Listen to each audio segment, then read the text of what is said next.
Legend of the Cipher, the official trivia game of hip-hop. Good afternoon, everybody. We want to thank you to another broadcast of Legend of the Cipher, Cyphercast. We have a true treat for you people here today. We have two legends in this game. We have Larry Love and we have Big Jeff from Stetsasonic and Soul Sonic Force, excuse me. And we're going to give you guys some real history of hip hop today. So with that being said, I want to welcome you guys, Big Jeff, Larry Love. What's up? Good afternoon. Thank you guys for joining us. Todd, Ben, thank you guys for being on. How's everybody doing today? I'm good. Always good. Look, that's a blessing. Yeah, good morning. There we go. Okay. You know, I thought about something the other day. Well, I'll get into that later. First, Jeff, I want you to introduce yourself and tell us how you got started with Bambaataa and the Soul Sonic Force, and what did that look like way back then? Peace and blessing, guys. Thank you for having me. Thank you, Larry, for letting me crash over here this afternoon and do the interview. Basically, about maybe 30 years ago, I was a huge club head. I mean, I still go out, but like back then I used to go out like 4 or 5 nights a week. And I was with my boy Nelson, and we went to this spot called Two Eyes on 14th Street and 8th Avenue. And so Nelson bumped into this guy, his name is Zulu King Chase, and everything like that. And so he introduced me to him, and, you know, we hit it off, and then started talking, and come to find out that, you know, he's a Zulu King, and, you know, he's really into graphic arts and everything. So he was not an active member, but then him and I just hit it off because I'm really great with kids, and, you know, I just spending time with him he had a nice, you know, little spot in Chelsea and everything. And like one day, just me and him went out, and we bumped into this guy. His name was Lucky Strike, God bless the dead. And he was one of the heads of the Zulu Nation on the World Council. And so Chase and him used to live together, and they were really very close. And so Lucky's like, yo, I've been looking for you, Chase. Where you been? Haven't seen you in over a year. You know, we want to open up an office. So Chase, Lucky, and this other guy, Rob, opened up this office on 23rd Street and Park Avenue in Manhattan, not too far from Chase's house on the west side. But, you know, then I just started coming to the office, and, you know, I started getting involved with behind the scenes with Zulu Nation. I met Bambaataa, and I just started meeting people, Furious 5, the Cold Crush, the Fantastic, and so forth and so on. And I just started networking. Like, I've always been a people person. So I was always like, hey, you know, do you know about this event? You know about this going on over here? And a lot of times the artists didn't know. So if they seemed interested, I'd be like, well, if you want, let me get your information and I can call you or, you know, email you. Like, this is before cell phones, so people weren't really speaking on cells at that point. So it was calling somebody's house, you know, beeping somebody or emailing somebody. And so I started doing that, and I just, you know, started developing relationships. And so that's how I, you know, basically got to, you know, get to know everybody on a personal level. Sorry for that long answer, but the rest of my answers will be shorter. Well, that's okay. Nah. Look here, we this is the stuff that we want to hear, that people, you know, we're here to educate people who don't know about the foundations of hip hop, and you're one of the foundations. So, Larry, how did you get started in this business? Wow. Well, I started out as a dancer. I used to dance with this group called the Dance Masters of Queens. And we was battling everywhere, all over. And then I got into a band. We was trying to do something with a band. And every time they gave me something to say. And every time I said it, they'd stop the music. Nah, you sound too much like the man on the radio. And so they kept playing again, they stopped me again. They said, no, you sound too much like the radio. So I took that and I went into DJing. I was a DJ, battled with everybody. Pete DJ Jones, Rip Cliff, Flowers, everybody. And I was DJ Chico. So I was doing all the after-hour spots, right? In Queens, Brooklyn, the Factory, the Casablanca out here, Neil Gwynn's in Manhattan. We're playing everywhere. And so at the after-hour spot, here come Grandmaster Flash in. Somebody, you ain't Chico, you ain't Spanish, you know, use your real name. And he would come in, Larry, you know, every night, you know, and I'll be like, yo, man. I said, you know what, you're right. So now I'm DJ Larry Love. And he said, yo, come to me, let's make a record. And I said, okay, you know, I had nothing better to do. And I made the record with him, you know, but he's rapping, he's doing the singing, him and the Furious Five. I'm doing a break dance, because I'm a dancer. And the record, next thing I know, it hit. You made a record, he gave me $500. So I said, no, I don't want this. And that's when I left hip hop, you know, and I didn't think the record was gonna make it the way it did. It still plays today, you know, on the radio today. It does. But, you know, I couldn't separate myself from hip hop. So I started hanging out with Jam Master Jay, me and his brother Marvin, who was the bag carrier at the time. We all would hang out, you know, at different clubs, carrying everything and doing everything with Run D, MC. Then, you know, next thing you know, I'm still DJing. So the show I did was with Ecstasy, Passion, and Pain. They lived like 3 blocks off Farmers Boulevard, a group called Ecstasy, Passion, and Pain. And so their manager would call me every day. You know, Phil Braston was his name. And he was like, Larry, I want you to hear this. I want you to hear this. You got to hear this, you know. And the group was bad. They made a record called Touch and Go. So, you know, I'm still DJing out there, doing my thing. And here come BT Express. So next show I'm on stage with BT Express. You know, Barbara picking my afro out, and I got the long maxi on and everything. So I fell right back into the music business. You understand? But I did it from a point of DJing, where DJ Larry Love came out, and then I did photography. I started shooting the stars. I started shooting MTV and BET award shows. You know, we did the 30th Hip Hop 30th award show. We did it in Manhattan, and that was a blast. I mean, Sugar Hill Gang, me, everybody was there. And then, you know, it just went on and on. Every week, I had to be somewhere, or they wanted me somewhere. And we ended up in Pennsylvania with Michelle Harris. I think her name was Michelle Harris. She did a big event where we went to different schools to talk to different kids about hip hop. It was me, Slick Rick, Big Daddy Kane, Dougie Fresh. It was a lot of us.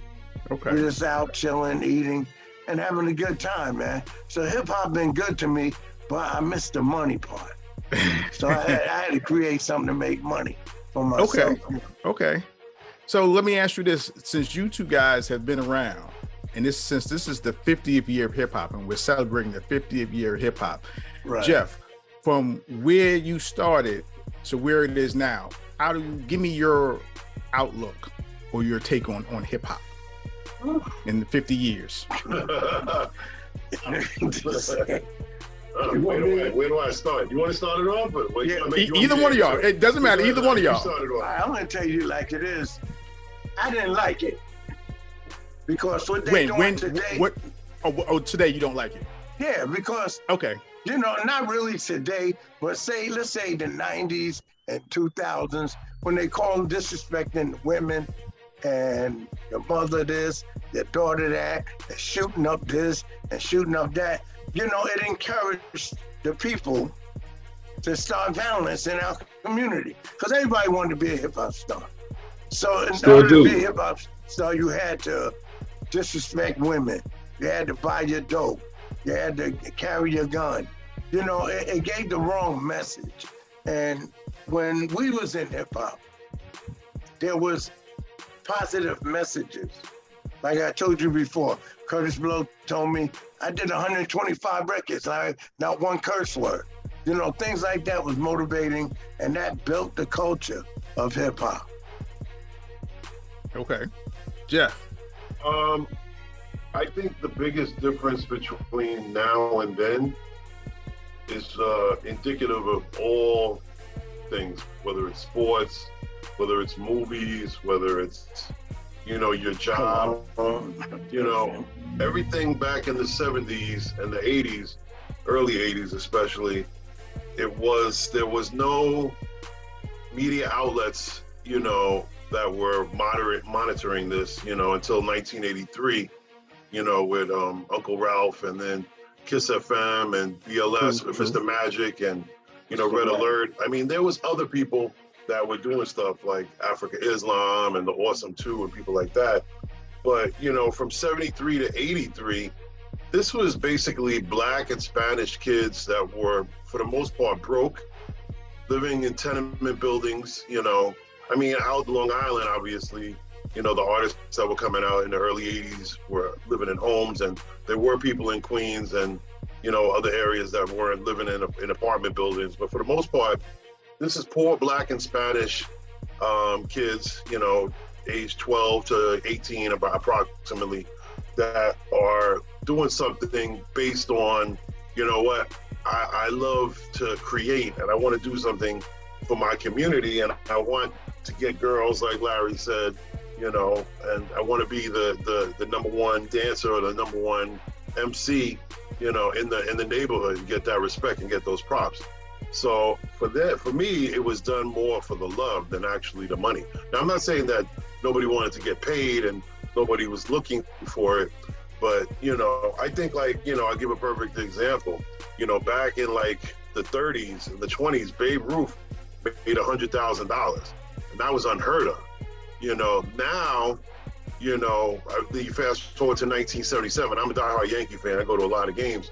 I remember as a 7-year-old, I'm not gonna hold that against you. Say it again? I'm not gonna hold that against you. I'm a Mets fan. You're a Yankees fan, but I'm not gonna hold that against you. I'm not a Mets hater. I root for the Mets too. You know, but I'm a diehard Yankee fan. But I'm not a Mets hater. I go to Mets games too. But anyway, same that. You know, Reggie Jackson signed for $600,000 in 1977, and that was more than Catfish and Thurman Munson, who was the captain. And people were making such a big fuss over that, like, oh my God, how are you going to sign somebody to $600,000? Well, now fast forward to 2023, the average baseball player, just the scrubs that don't even play, they start out at $1 million, $1.5 million to sit on the bench and everything like that. And the average baseball player gets $4 million. You know, that's the average, you know. Yeah. And so, you know, now hip hop has become $1 billion. Fast forward to hip hop has become $1 billion industry. Whereas in the 70s and 80s, when you performed at a club, you were getting like $500 or $250, and you had to split that with 2, 3, 4, 5 people. So you had enough money to put some gas in your tank, go to White Castle or McDonald's, and then maybe have like $10, $20 left over after all said and done. Whereas in people like Jay-Z and Eminem and Drake, they're getting $1 million to do a 45-minute or hour concert right now. So I don't feel like the love is there. I don't think it's totally dead. I don't believe in what Nas saying that hip hop is dead. You know, I do believe that, you know, there's park jams still going on in the summertime. Obviously, we don't do park jams in February, but, you know, we do park jams. You know, there's people that still incorporate DJs, real DJs, not someone pressing a button. There's people that have dancers. And then sometimes they even have a few artists that will bring somebody on and do aerosol art. And so, you know, those 4 elements combined with knowledge, you know, encompass hip hop. So you can't tell me hip hop is dead when you have artists that still have dancers coming out and still have DJs actually scratching and mixing and, you know, setting the tone for how the show is going to go. It would never die. Right. So when we look back to the 80s. Let me read around something. You know, and that's one of the reasons that he talked about that I had gotten away from it. Because at the end of the night, we made a record. I got paid $500. I made that a night as a DJ. back in the 70s, I was making 500 a night as a DJ. So he gave that, I looked like I was robbed. I was just stuck up. I ain't got nothing to do with this, you know? And the thing is, like you were saying, there was no money in the game. You did it, you know, we had a fun, something fun to do. We was looking at it.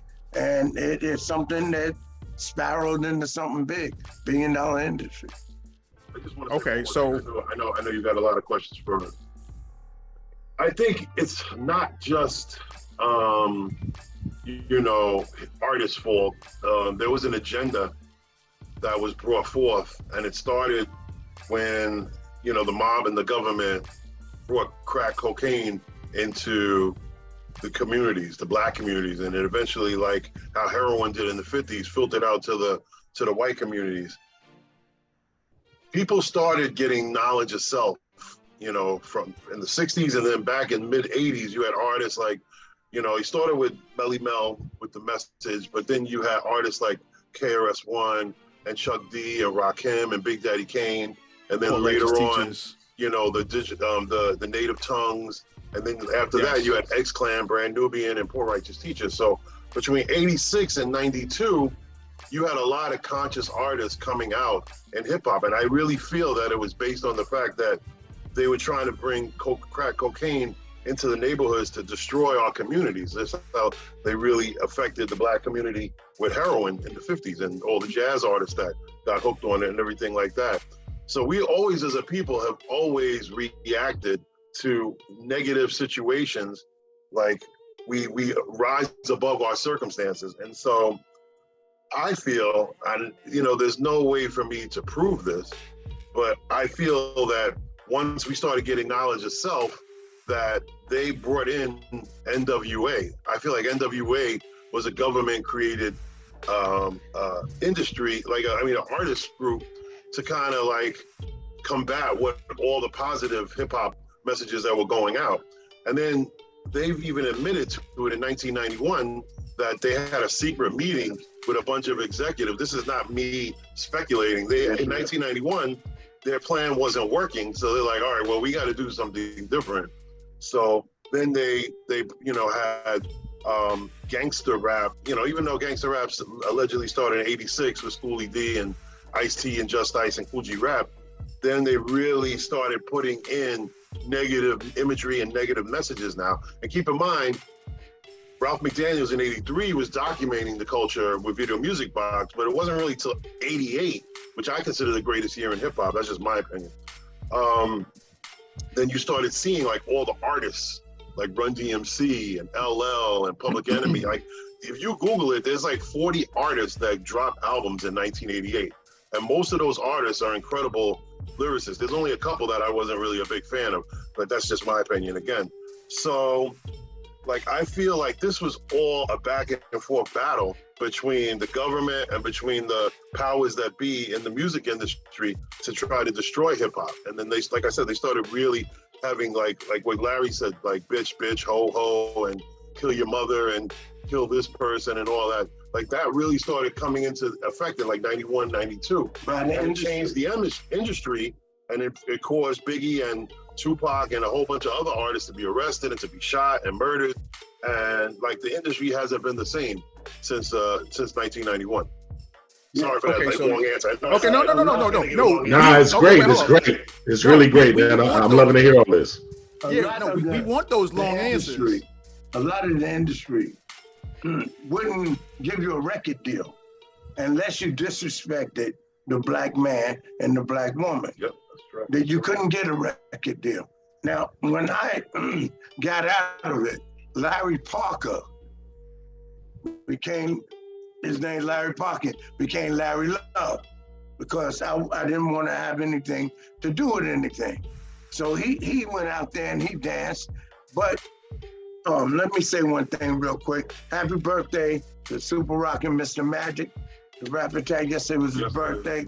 Happy birthday. And today, today's Flavor Flav birthday. Happy birthday, Flav. I want to touch on, there were so many artists that the 50th anniversary haven't touched on. You know, my man Granddaddy IU, he just passed away. Just passed. Right here. Bless the dead.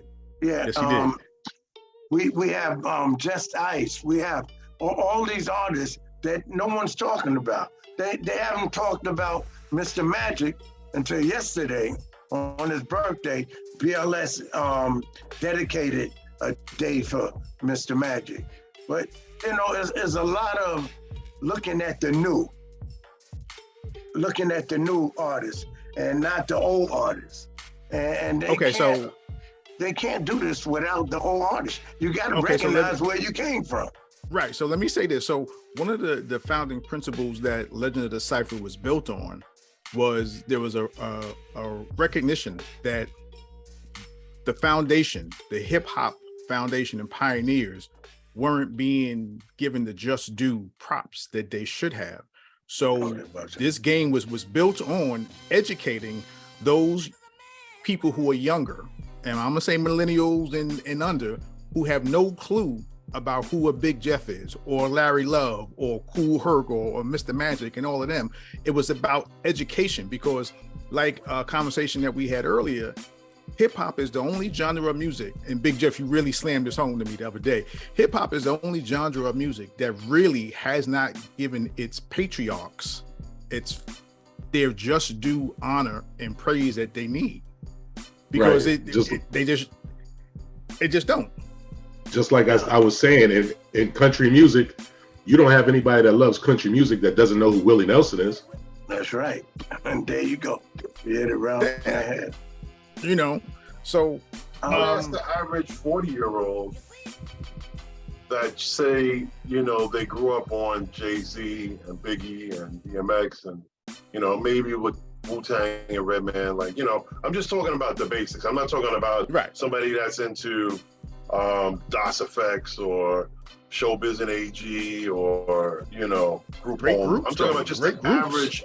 Yeah, I'm just talking about like just the top of the line. Like as if in rock and roll, if someone's like, oh, you know, Rolling Stones and Aerosmith and Guns N' Roses. Right. You know, I'm not talking about somebody that's, you know, into, you know, the underground world. Like an underground rock, you know, like not a huge rock band.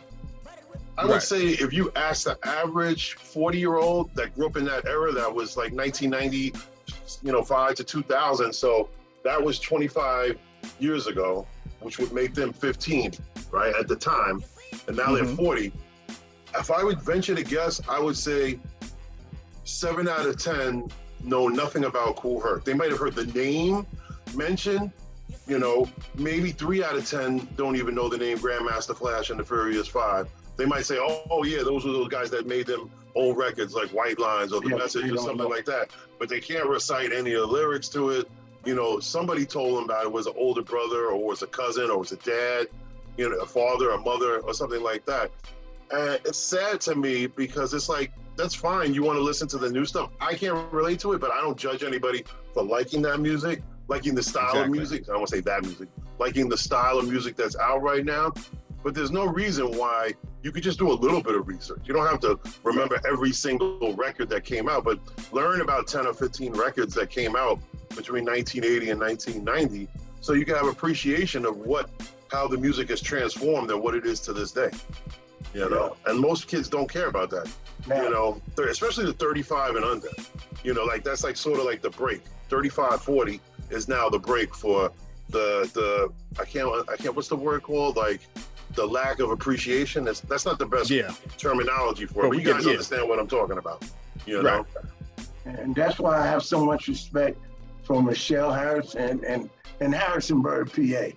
I don't know if I remember her last name was Harris or not. You talking about Queen Michelle? Yeah. Oh, okay. She's doing a lot. Because even Dougie said when we went there to the schools and visit these schools, these little kids knew more about hip hop. And we like, wow, you know, they knew more about us than we know. You know, because Michelle and what she's doing in PA is actually going into the school and educating these young kids about hip hop. It's interesting, a real quick sidebar, but it's piggybacking on what Larry said. My friend, my childhood friend Kenny, he's not into hip hop, but he knows that I'm affiliated with it. He doesn't know to the extent. He just Affiliated is a real gentle word, real nice word for you to use, Jeff. You're more than affiliated. So he knows that I know everybody, but he doesn't know to the level of how I'm behind the scenes and everything like that. So he's working for this principal that wound up getting in trouble. His name is Shango Blake, and he's from this area, IS 109 from Queens Village. He was a huge hip hop head. And so Kenny one day told him, "Oh, my friend is in contact with a lot of, hip hop artists." So I brought to the school DMC, I brought Curtis Blow, I brought Red Alert over like a 3-year span, and then maybe 1 or 2 others. But, the point that I'm making is the kids were actually excited to meet these people. Now, could they recite any of their lyrics? No, but they understood that this is the generation that my parents and my older brothers and, my uncles listened to. And they actually were excited to meet these guys. And it made me at least have some hope back in I want to say this is 05, 06 or something like that I was bringing these kids to the school. Might even been a couple of years earlier than that, but whatever the case may be, the point that I'm making is that they were excited, they were yelling, they were screaming. They were you would thought that, in that time period, Little John or 50 Cent or Yin Yang Twins were, coming, because there was a great enthusiasm to meet these people, even though, they couldn't recite a lyric. And if they saw them walking down the street, they wouldn't know them from, Jay-Z or 50 Cent or whatever, Okay. Sorry, I know it's a sidebar, but that's no, it's okay. It was something relevant to what Larry was talking about. Right. Okay. So what we're going to do periodically through the game, I'm going to pull out a card and I'm going to see if you guys know who I'm talking about. Nah, not me. Good job. Okay. Look. We just, Pressure. Okay. No. Okay. But okay, Larry. Okay. This time. Okay. I'm gonna tell you. I'm representing Jeff in this battle. I'm his manager. Let's go. Give it to him. Okay. This is from. You have me on such a high pedestal. I'm like, oh no, yeah, we got look, because it's well deserved. It's well deserved. So, thank you, man. Okay, for everyone who doesn't know, we have 4 decks. We have an old school deck, we have the golden era, we have platinum, and we have a ladies first deck, or first ladies deck, right? So in each deck has 90 cards. Okay, so there's a lot of information out here. So I picked randomly one card I picked from the golden era deck. So I'm gonna give you the place where the person was and what they were. So this is a Bronx MC coming out in 1988. Okay. First clue: his unusual and eccentric character is a founder of the South Bronx group Ultramagnetic MCs. Cool Keith. There we go. Damn, you good, Jeff. Okay. One thing more. Real quick, just so people listening. In the 80s, people went at each other lyrically. And so if you listen to the first song, MC Ultra, the first couple rhymes that Cool Keith says is a diss to Run DMC. I forgot how the lyrics go, because like I said, I'm getting older. But if you listen to the first 2 lines, he's dissing Run DMC. Really? I did not know that. Yeah. Okay, we'll have to check into that one. Okay, here's another one, again from Golden Era Deck. This is a producer MC coming out of Compton, LA in 1988. Dr. Dre. His voice, hold on. His voice is noted for the influence over a notorious Brooklyn rapper that sounded similar on the microphone. His influence is, you said, a DJ MC, right? MC producer. MC producer, and it's not Dr. Dre. All right. Not Dr. Dre. Okay, so here's the clue again. His voice is noted. Eazy-E? Nope. Okay, I give you a second clue. The coolest thing about him was his mentorship of the upcoming artist, The Links in Exhibit, which led him to become a part of King T. Damn, you good, Jeff? The thing was, I never knew that he was a producer. I know him as an MC. King T is revered by the Alcoholics. I happen to keep in contact with 2 out of 3 of them Tash, and J-Ro. So yeah. Legend of the Cipher, the official trivia game of hip hop. I didn't think it was easy, but I'm like yeah, right. but you know what? The game, as you give clues, it's meant to spark thoughts and conversation about. Okay, wow, And it's that's like why I think okay, I'm burned out. You know, nah, you ain't burnt I out. was It's affected just by the crack era. many black people. I was affected now. I had to go to rehab for 3 years. Some of it's there, some of it ain't. okay. But, So I represent a champion. Let's see. So far, I'm look, that was the first two. We gonna guesses, you know. Bring it on, bring it on. okay. You want another one? Yeah, Okay. dig deep, Dig deep. dig Okay. deep. Well, I'm Hey, coming Brian. out of the old school deck. Okay, this is the old school deck. Oh, that's easy. It's an MC out of Harlem, New York, 1975. This Harlem artist is named after his choice of utensil and is credited for Spoonie coining G. the term hip hop. Spoonie G.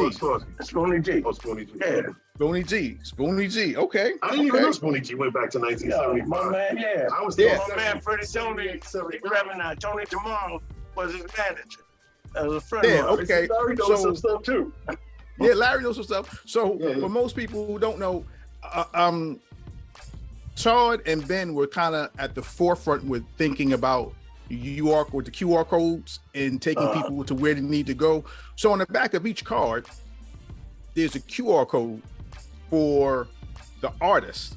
So Right. if you was to scan the QR code, it would take you right to their Wikipedia page. Again, giving people more knowledge Access of to the and knowledge. access to the artist. Now, this is just for Wikipedia, right, Chard? It's Wikipedia, or it might be their webpage if they don't necessarily have a Wikipedia page. We link you directly to them, and their information would be in their biography and things of that nature. Okay, so like when I think of Spoonie G, I think of him. I think about his song that was in The King of New York. When they busted in to try to take out the dope, Spoonie G song was playing in the background. Sure was. Right? Okay. And his manager, he used to write for me. He used to write for me what I would say on the disco in the club. Uh-huh. You know, Okay. he would always like, yo, I'm like a cake in the oven. The hotter they get, the more it rise. You know, and see that lady with the red dress on, she can do it all night long. He used to write all kind of things. Okay. Go ahead. Let's see if y'all get this one. It's the MC out of Bronx, New York, 1978. So this is again out of old school deck. Wait, can you give me a minute? Can you Sure. see this? Yeah, that's one of the pictures that you sent me. Yeah, I was the first one to ever put turntables and a mixer in coffin. a suitcase. In a suitcase, in a coffin. In Yeah, a suitcase. I remember that. First one. This in the 70s. This Look, is 70s. You that see, I was- look like I'm about 13, right? Yeah, older than exactly. Uh-huh. Yo, And look, and that was fun. big, going into the 80s with all the Yeah. DJing that was happening. So yeah. that was big. That was again being ahead of your recording time. mixer in the middle. First one to do Yeah. that. Okay. All right, now, This I'm sorry, Bronx Prince. rapper, Bronx that's okay. rapper. This Bronx rapper was a part of the 3 MCs and produced the revolutionary Grandmaster Flash. I'm the 3 MCs. To me. You said he was part of the 3 MCs and he produced Grandmaster Flash? Yes, No, sir. he couldn't have. One of the 3 MCs that produced Grandmaster Flash. He produced Grandmaster Flash. Or is it produced by? Oh, produced by No, Grandmaster. produced by the revolutionary Grandmaster Flash. Yeah, Produced by okay. Flash. He's one Produced of the by 3 Flash. MCs. Right. He's one of the 3 MCs that was produced by Grandmaster Flash. And what was the other thing that you said about him? Bronx rapper was a part of the 3 MCs and produced by Grandmaster Flash. 1978 Bronx rapper. 78 out of the Bronx. 78 Bronx rapper. Part of the 3 MCs produced by Special K. Nope. Give you next clue. After his 5-man crew broke up, he continued to work with a few former bandmates on the strength of their track record. Awesome, He dude. continued to work with the band on the strength of their track record.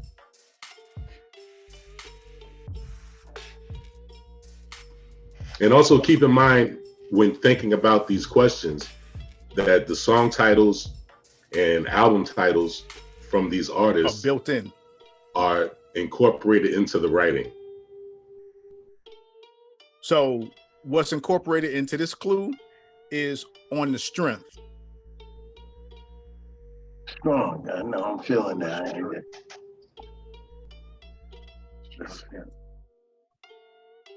Can I get one more clue? Sure, it's 4 clues total. See, but I think these 2 clues will definitely give it away. That's why I held them until later on. That's the So, way. you know, I can't. Yeah, you know. Okay. As a part of a super rapping group, he played his role in dropping the message. Oh, so you're talking about Melly Mel? Nope. Raheem? Nope. Duke Booty? Last clue, and you're gonna get it with this one. I can't. I thought Melly Mel. His brother was also a part of the group of the same name that ushered in hip hop and blazed the Furious Trail. Kid Creole. Kid Creole. Kid Creole is on the message? I don't remember him writing any of the message. Interesting. Yeah, see, right. I didn't want to give you Melly Mel, his brother Melly Mel, because that would have definitely gave it away. And, Right. and that's what I was thinking from the very beginning. So when you said Bronx, I'm thinking Melly Mel. Yeah, Well, no, it says he was in- it says he played Okay. his part in delivering the message. So right. he was part of that movement. Okay. Right. Okay, no problem. Yeah. What threw So, me off you with the know, whole thing was you said 1978, you know, because I thought Kid Creole started like 76, 77. So that's why, but maybe it was 78 that he started. You know. well, it's when you look at Mel's card and Creole's card, they'll both give you Bronx, New York, 1978. So Gotcha. I guess so. That's what really actually threw me off. I thought it was one of the later MCs because, you know, I'm not saying you guys are wrong. I'm just saying like, you know, because I actually asked Mel when did he start writing, and he told me late 76, early 77. But you know, Well, that's fine. 78 is this still, is, still in the same. This is area. like the breakthrough. Yeah, Like we start when artists break through. gotcha. So 78 is their breakthrough year. Message. Yeah. Right. Gotcha. No problem. Nah, Okay. this is great. This is great. This is absolutely is. Okay. That's why I was like, It's built to throw. I'm thinking it's everybody but the Furious Five because I'm like I said, my thought process was 76, 77. But no, I get Right. it. Okay. So this card here is out of the First Lady's deck. And this person is a straight pioneer. So you know it's a woman. She's a pioneer, and she came out of Inglewood, New Jersey, 1950. Sylvia Robinson. I didn't have to read it. Damn, Jeff, you good. You too good, Jeff. Yes. Well, I know Okay. 2/3 of the Sugar Hill gang came out of Inglewood. Only Big Bang Hank was from the Bronx. So once you said Exactly. Inglewood, that kind of like narrowed it down. See, for you, that's a narrow down. Most people like won't really get that clue. They lost. I was total lost. You, When you say Okay. Inglewood, New Jersey, I'm thinking Roxanne, but that's Queensbridge. Queensbridge. No, she's from Queensbridge. you that's know. Queensbridge, yeah. So soon when you said Inglewood, I'm like, Real Roxanne. Okay, so let me give you this last one, and then we're gonna get back into some conversation. This is a DJ producer out of the Bronx, 1983. DJ producer, Bronx, 1983. Okay. That's the first clue, Is- right? No, that's just like the No. Okay, so this DJ WizKid protege is known for her role with New York's Hot 97 and as the DJ for the Diggable Planets? Lisa Marie. You said Bronx DJ, 1983. It's a female, right? Female, right? And she DJ'd for Diggable Planets, 1983, and she was on High 97. Correct. Jazzy Joyce. Jazzy Joyce. Is that I correct? thought I was gonna stump you, man, and you're really disappointing me because I write these cards to stump people. Yeah. This is your last time on, Jeff. I love the card. Well, the thing is that you said Bronx DJ. You're gonna make me read them now. Like, that's the only one I know from that era, from 1983. I'm sure there was others, but, you know, the original Spinderella, but, you know, she didn't really get down till 85, you know, and then Right. I know Jazzy Joyce from DJing from High 97, but I also know her for DJing for Sweet Tea. You know, so you actually schooled me. I didn't know she DJed for Diggable Planet, so that was the only reason why I wasn't 100% confident with my answer. I was like, well, maybe I'm missing somebody that I'm not aware of from 1983 that, you know, is DJing, like maybe somebody from the Mercedes ladies. This is my walking phone book.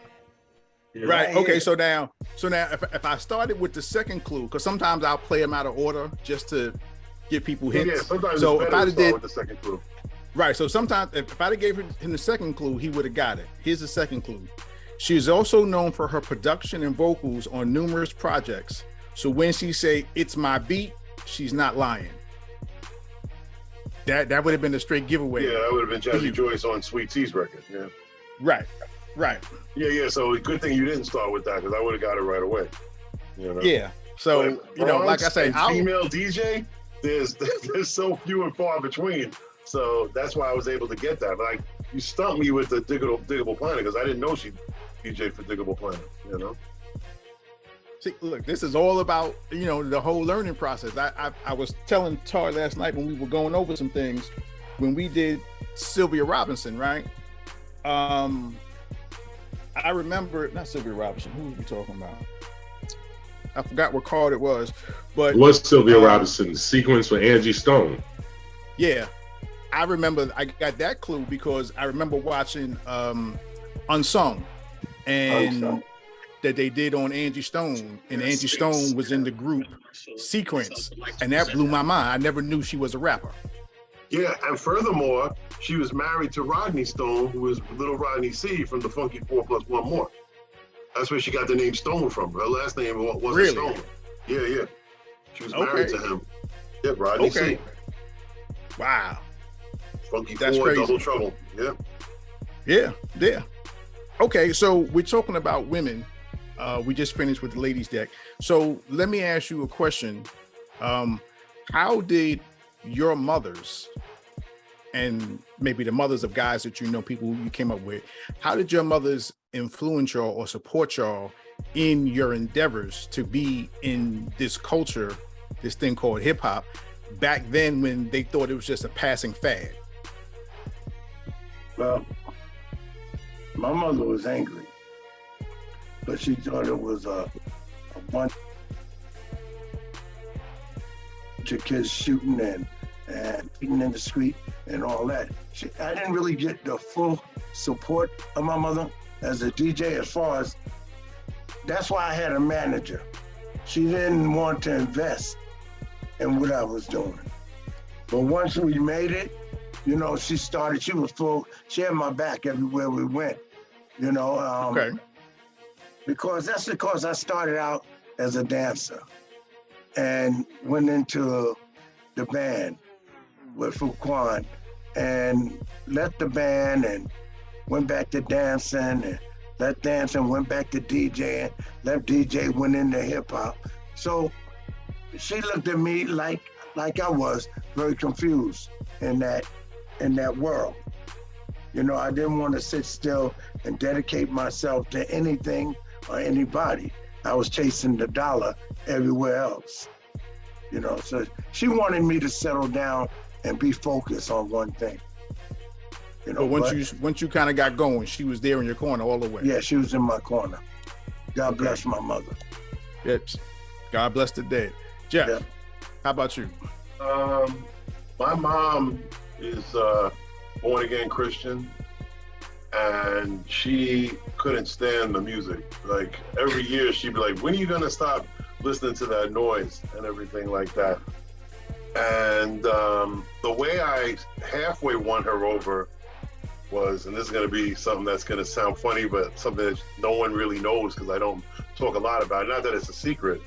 Mm-hmm. I started off, like how Larry started off as a dancer, I started off as a beatboxer in the neighborhood. And then my friend Mike, AKA Music G, in '85, he kept encouraging me to write rhymes, right? So I wrote a rhyme and I called myself JB Fresh back in 1985. So we went to church every Sunday.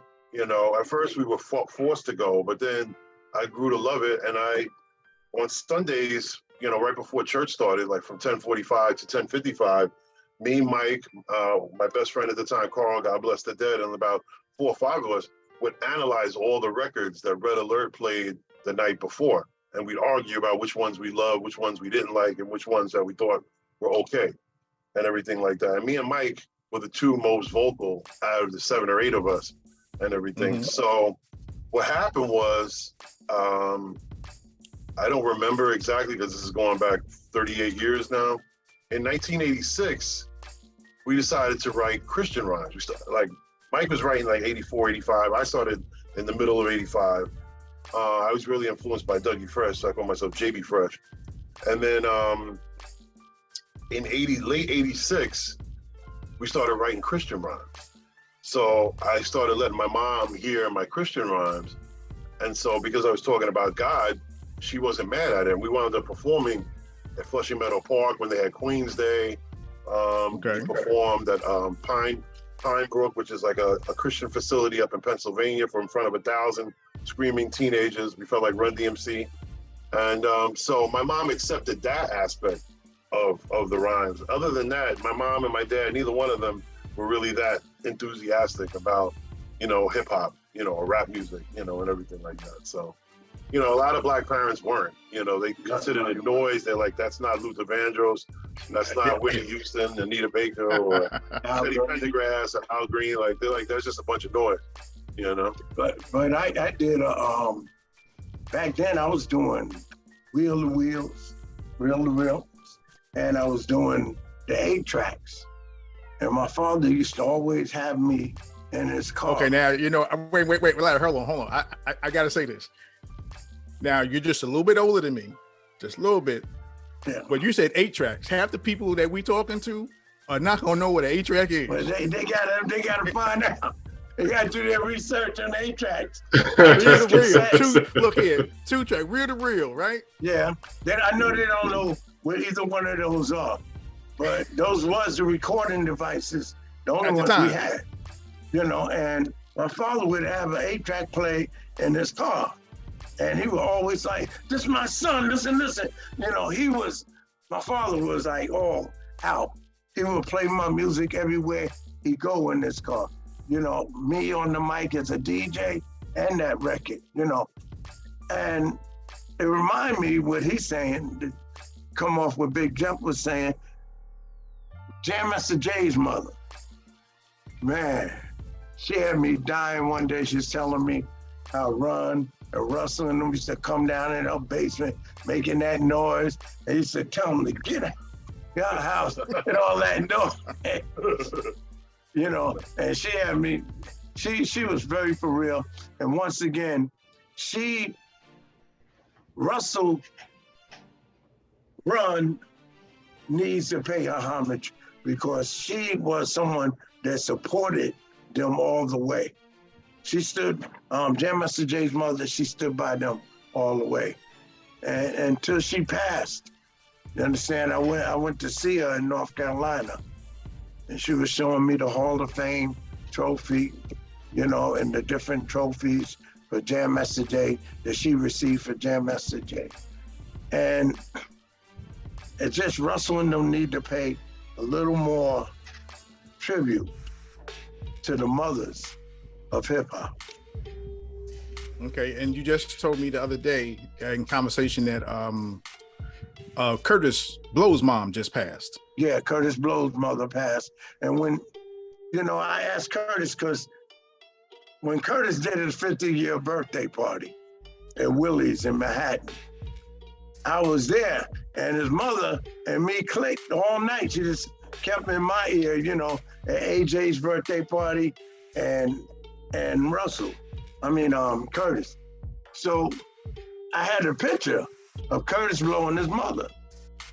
And he asked me, he's like, Larry, if you put the picture up about my mother, can you say something nice about my mother, like rest in peace or whatever? And I was like, yeah, sure.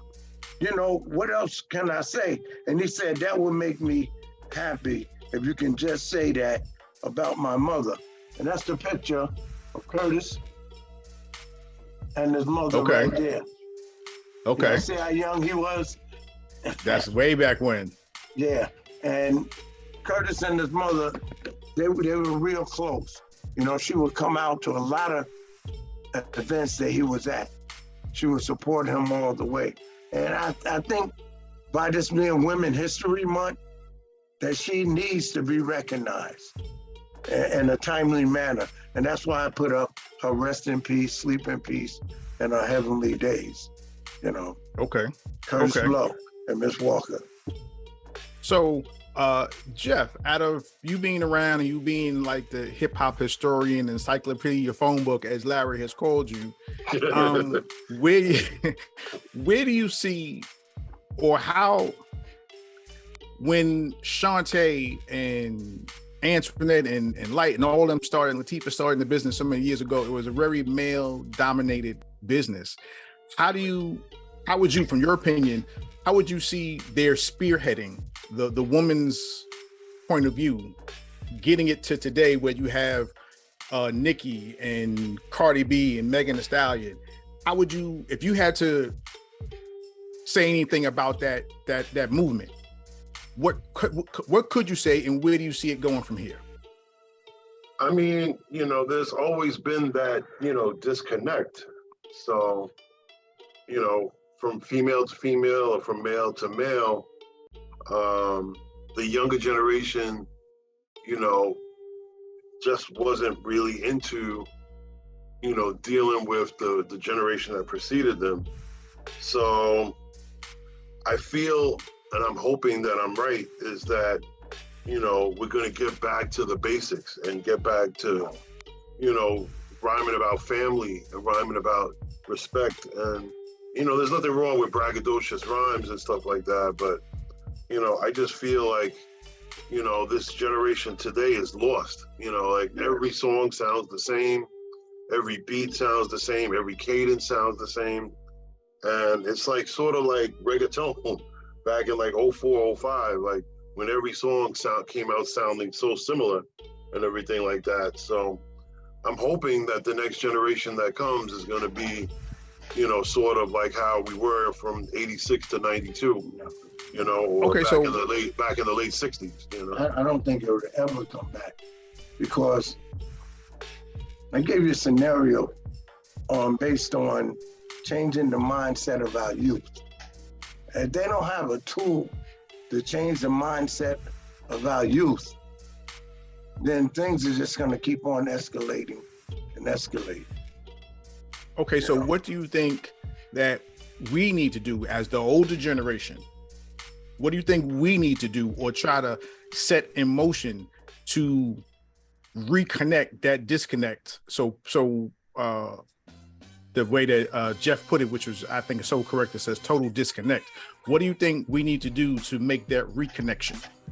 I think you need to join Michelle, what she's doing, and PA, educate our youth, go into these schools, because they're only going by what they hear on the radio. They're only going by what they see on the videos. You understand? We need that tool to go into the schools and educate our youth on the hip hop culture. See, hip hop is a culture. Like I tell you, it sells clothes, it sells graffiti, it sells perfume, it sells books, it sells cars, it sells everything. hip hop is a culture. And in order to save the culture, you're gonna have to start with the youth. Not these older. If you go with 18, 19, you'll never reach them. There's some that's out there that have the knowledge. But you know what? The record label don't want to hear them. Okay. So like for me, and my brother and Ben know this, like when I'm in my car, depending upon what time of day I'm out, if I can turn on Rock the Bells radio, shout out to LL, I listen to Grandmaster Caz and Shot Rock all the time. And they give you the real deal. They give you about the old school artists, and they let you know what they're doing. So like, I think Black Drez is coming out with an album. I think, is it Redman or I'm drawing a blank right now. Coogee Rap is coming out with an album, right? So you have a lot of old school artists that are now coming back out, basically independents and releasing music on a digital stream, as opposed to the old school way of the records and going that route. You know, they're doing everything is right. Everything is digitally. So, you know, I give the big up to Grandmaster Caz and Shy Rock for keeping the culture alive and also educating at the same time. But I think that needs to be broadened, because like if you don't have satellite radio, like you're not going to hear that show. It needs to be something on the mainstream radio as well that kids can listen to and hear. But we have to be able to get rid of the forces against us. The record label, like you can do your mainstream thing, but they still control that. Right. And if it's not about us destroying each other, they're gonna do something to even block that. You know, so we have to gain control. We have to have full control of our music. We have to have control of our banking. We have to have control over real estate. We have to gain some type of control for ourselves, you know, in order to really make a difference, to make things go back. It's not easy. It's easy to say, I'm gonna do this record and I'm gonna bring it back to old school. I'm gonna bring it back to our ways, but you're gonna have so many stumbling blocks in front of you.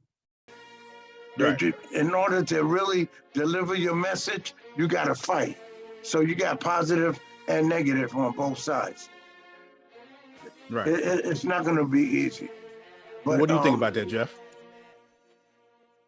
I think that the best way to educate the youth is to first start out with having conversations with, you know, like say Busta Rhymes and Nas, Fat Joe, you know, Method Man, like explain them like that, you know, they hold the responsibility to educate the younger artists, at least the ones that do care, like a Dave East or a Kendrick Lamar or J. Cole, right? Mm-hmm. And so what happens is we need a mentorship program, and then, you know, basically have like the artists that do care come out and start mentoring, you know, the artists that are out there that, you know, are putting out negative imageries and negative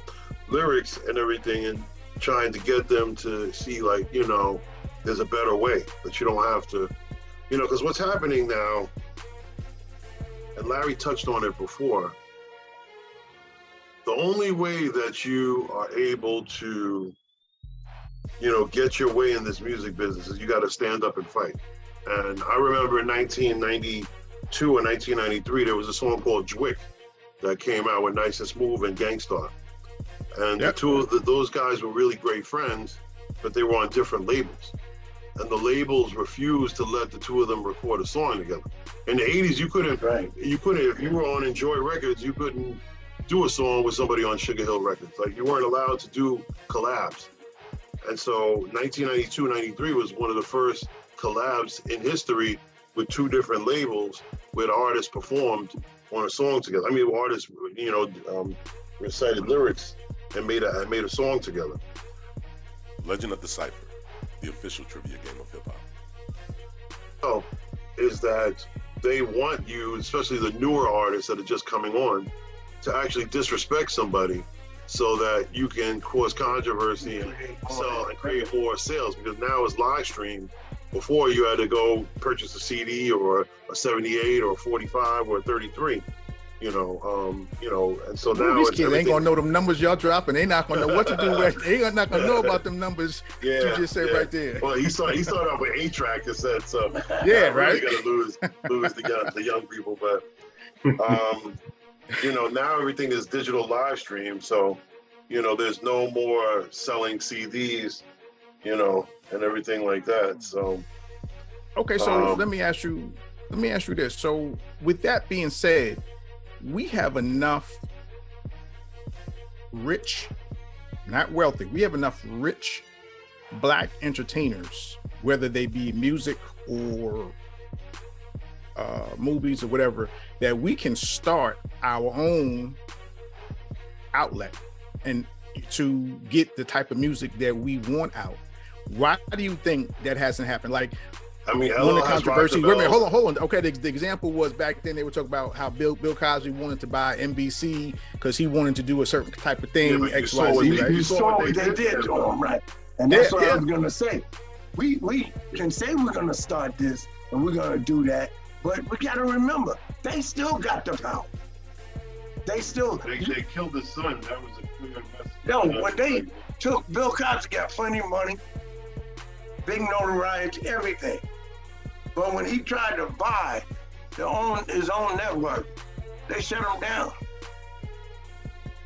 In any way, look. Then he took off the Little Rascals and Amos and Andy and everything, and then he tried to buy another channel, make an all-black channel, and then also he has a mansion in Massachusetts that's sitting on a bunch of oil. So, you know, there's a lot going on behind the scenes that people are not aware of. And, you know, before it used to be they just assassinate you. Now they assassinate your character. So right.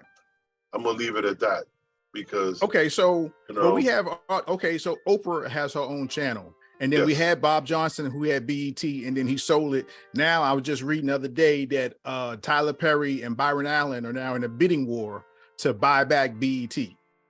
Yes. Right. So if we can own, which is Oprah's network, right? If we can get a network, why can't we have our own label and distribution? Because you cannot own regulations.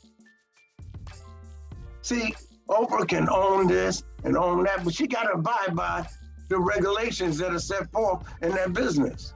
Right. She got to bow down to somebody. Yeah, and if you don't, you gone too. So, look, we had a Black president, had it all, but he couldn't do nothing for us. Because of regulation, couldn't do nothing for us. He could not once come to Southside Jamaica and tell these kids to stop shooting each other. You know, a lot of killing, a lot of shooting was right here. And our president, as a Black man, could not come outside the regulations that were set for him in that seat. He can sit there. You can smile at the camera. You can go overseas and stop a war. You can put money in this country. You can put money in that country, but you can't put nothing in South Jamaica. See, and that's what it is, man. We can own a record company. Come on, we all got money. I hate to say, but like Curtis Blow, man, I love him to death. You understand? But the artists, the old school artists today are really broke because they're not making the money that new school artists are making. You know, and look, what's his name? African Bambaataa had to drive the bus. What's his name? See?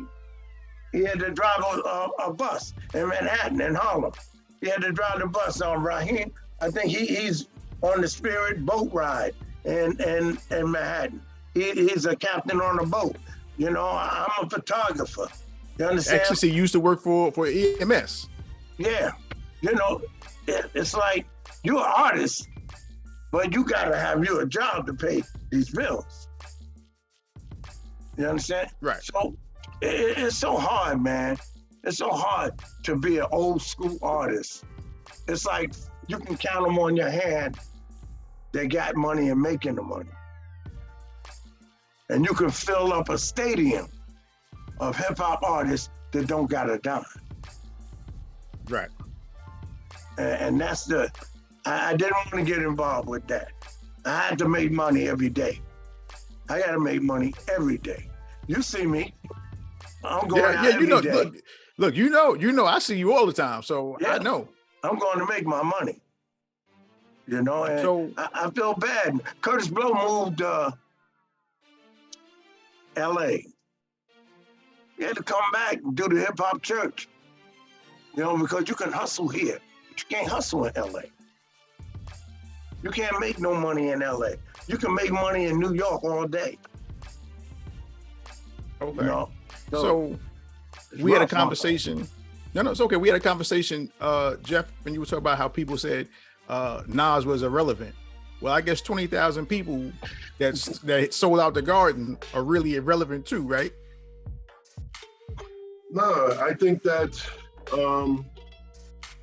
you know, the younger generation just doesn't feel, you know, I don't want to say the older generation, but the generation that preceded them, you know, and so in their minds, they feel like Nas and Biggie and, you know, Wu-Tang and, a couple other artists that have had commercial success aren't relevant. I mean, I guess they would throw Fat Joe and Busta Rhymes in there, but I guess they feel like that those guys might actually step to them, you know, because Busta tries to stay young and try to be around the younger artists and everything like that. So I guess that's why they didn't say, you know, Fat Joe and Busta Rhymes' name, you know, in that mix of artists that they feel are irrelevant and everything like that. But, you know, like I said before, there's a great disconnect and there's just no appreciation of anybody that preceded before them, you know? And so I don't know how to overcome that. I have suggestions, but I don't know if they'll physically work, you know?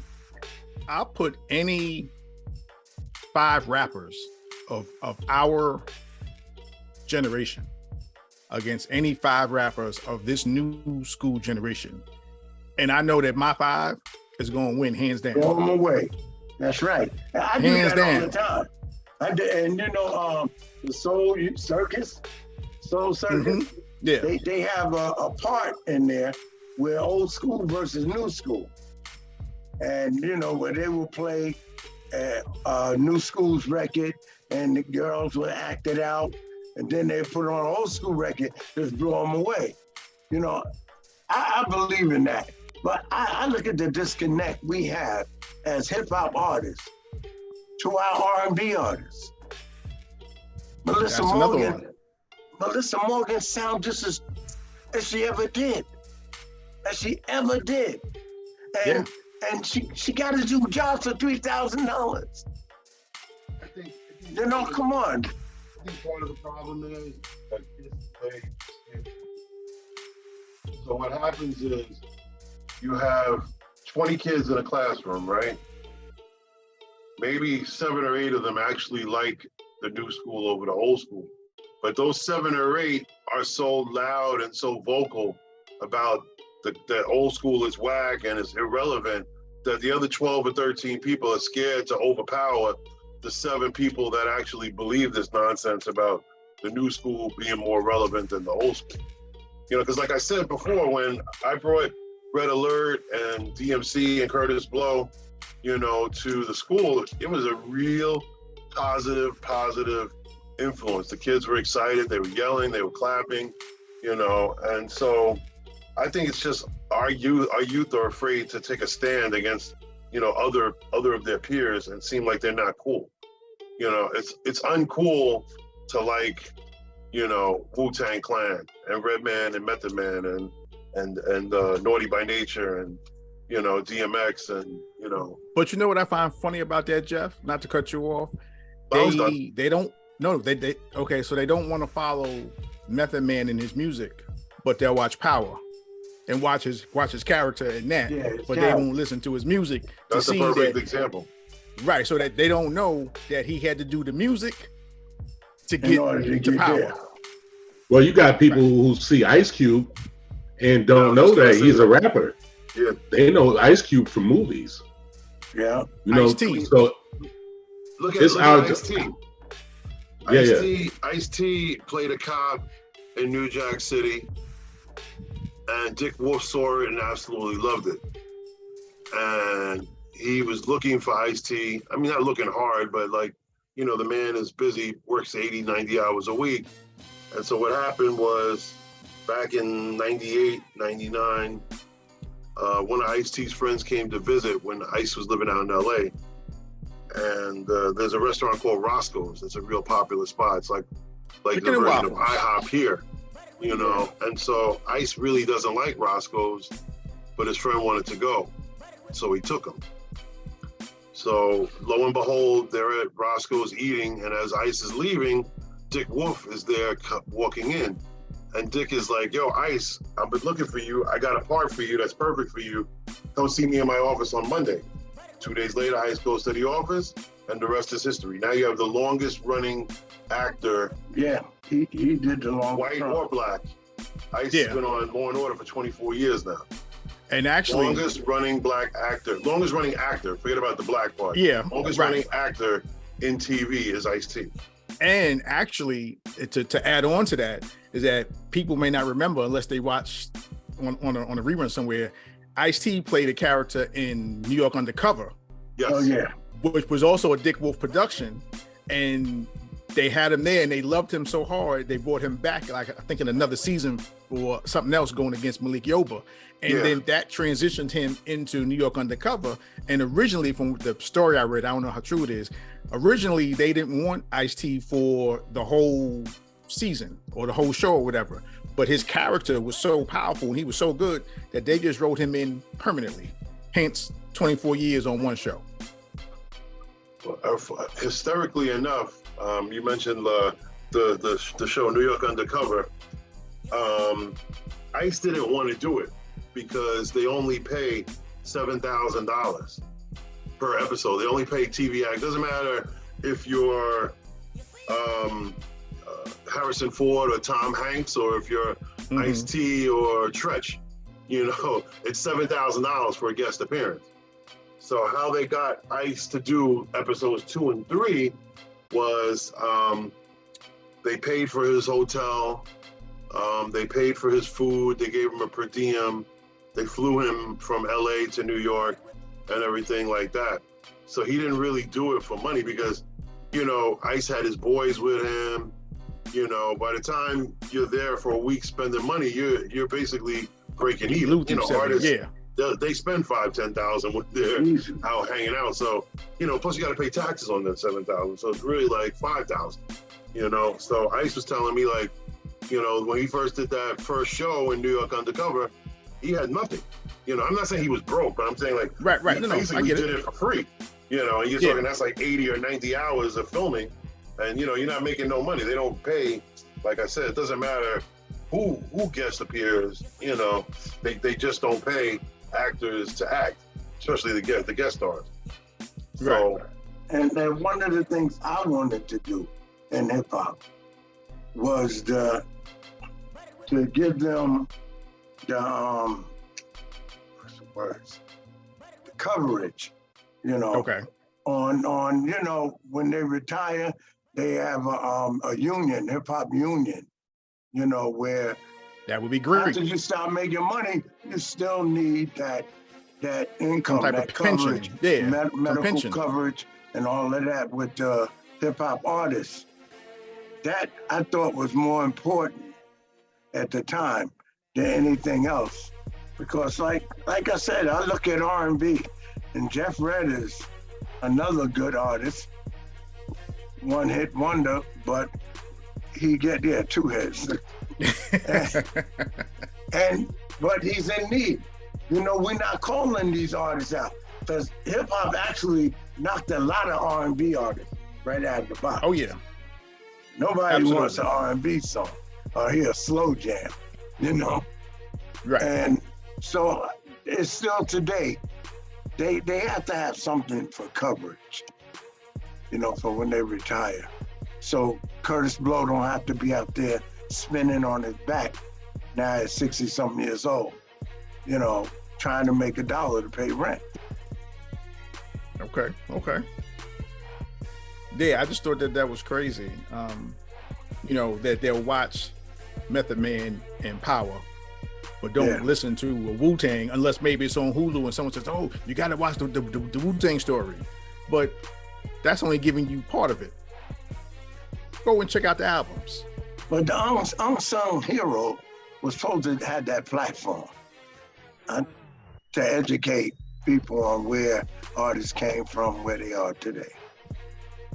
Yeah, but that's the purpose. One of the purposes of Legend of the Cipher is to educate the youth and everyone else who don't know. Like you say, you may just have this novice person who just listens to what's on the radio, Right. and not really know that there is so much more music inside of the artist's repertoire that you don't really know.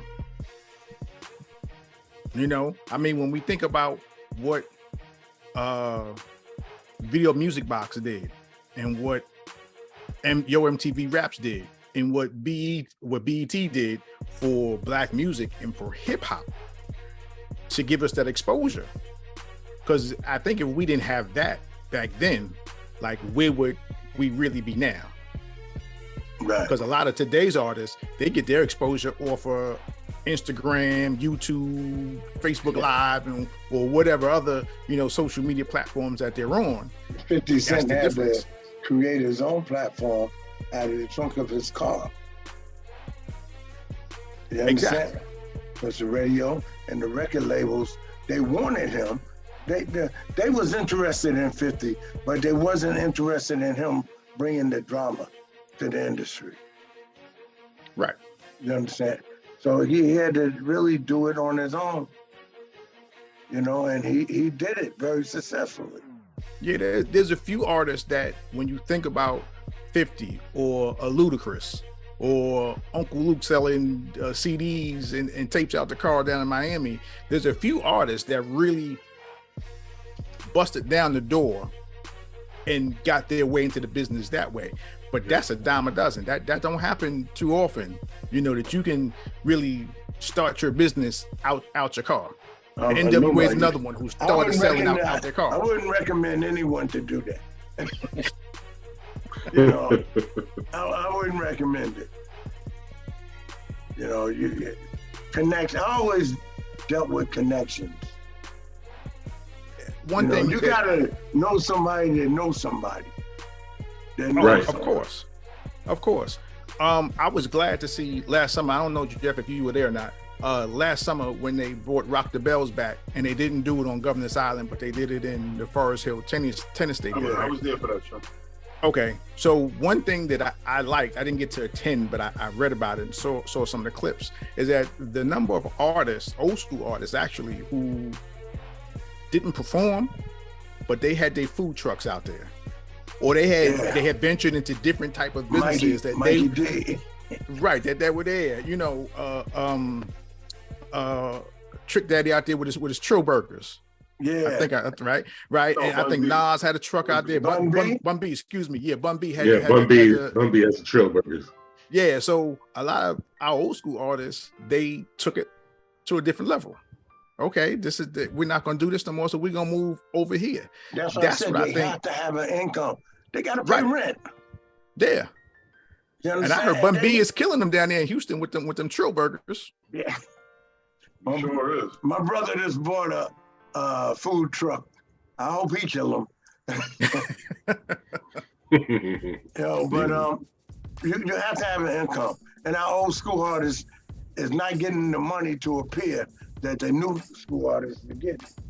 Right. And that's why I said locally, we need to have a bandstand for old school artists all through the community. You understand? I tried to get Curtis, me and Jeff was working on doing a monthly concert here in Rochdale Village with old school artists, bringing them out, paying them, you know, we can't pay them top dollar until they build that market. Right. That market is built. But we was gonna pay all the old school artists a nice piece of money to come out here and perform. And, you know, we have enough seniors to fill the place up, but we want a lot of the youth to come and see where their music today gave birth. The music from yesterday gave birth to the music today. Oh, absolutely. Because if there was no 70s, 80s, and 90s music, rap, hip hop culture, where would these guys be today? They wouldn't be nowhere. And that's why on BLS they said yesterday that where would we be today without Mr. Magic? Magic and Marley and Red Alert. Yeah. You know, who where would they be today without them? Exactly. But, you know, these new school artists not thinking about, you know, that, you know. No, they worry about how many likes they got or how many hits they got or how many downloads, you know. Right. It's not about the craft. It's not about making good music. It's not about steering anybody in the right direction. It's all about them filling their pockets. And, you know, unfortunately, right. a lot Getting of them. Get the bling. Yeah. A lot of them are willing to sell out everybody around them, to do that for themselves, to go ahead and move and be recluse. But, you know, their impact and their impression in the neighborhood is still there. Like these people have enormous influence, and they only use it to make money. Themselves. Right, and that's really a waste of the art. That's really not what the culture was built for. But, you know, you talk about the corporate interest. You know, we call them the record labels, but it gets a lot deeper than just a record label. Yes, it does. But you have a lot of corporate interest that saw the potential in the music for marketing, for influence, and all these things. And they capitalized on the fact that most artists aren't businessmen. They're just they want to make a hot song. You're right. And they're cool with making a couple dollars and getting the notoriety from that hot song. But the impact that they have on the kids, because I'm like y'all, I'm little brother, I'm little nephew. I watched y'all. You know, I was a baby, and you know, I started to love hip hop a little later than y'all, but I did have the appreciation because of my older brother right here. You know, I got a chance to learn and see what it was really about, and it wasn't just about the things that were being fed to us, just so we could be consumers, basically. Right. It's crazy, man. You know, because where do you stand? You got to look at it. If you was a new artist just coming out today, what do you have to stand on? Where's your foundation? Yeah, exactly. You know, I don't even think they care. It's not even a point of discussion anymore. Right. It's just I'm going to do it, and that's it. Right. You don't even have to be of the culture to be a rapper anymore. You got plenty of people, and I don't like naming names, so I'm not.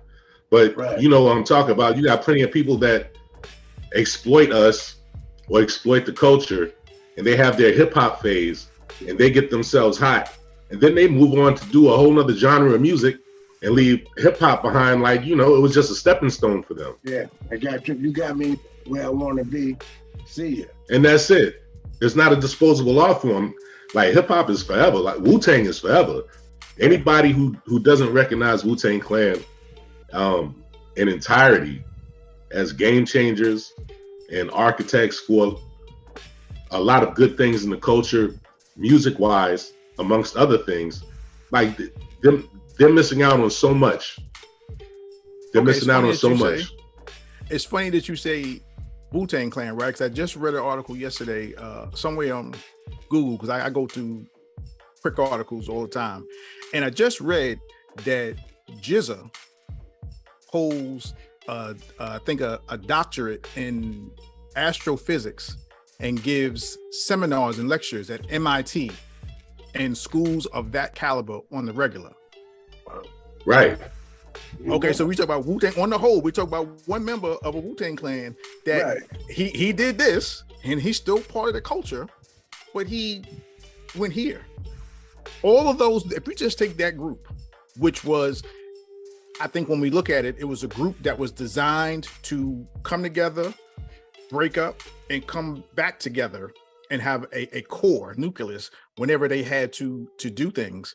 But everyone was going their own separate ways. Right?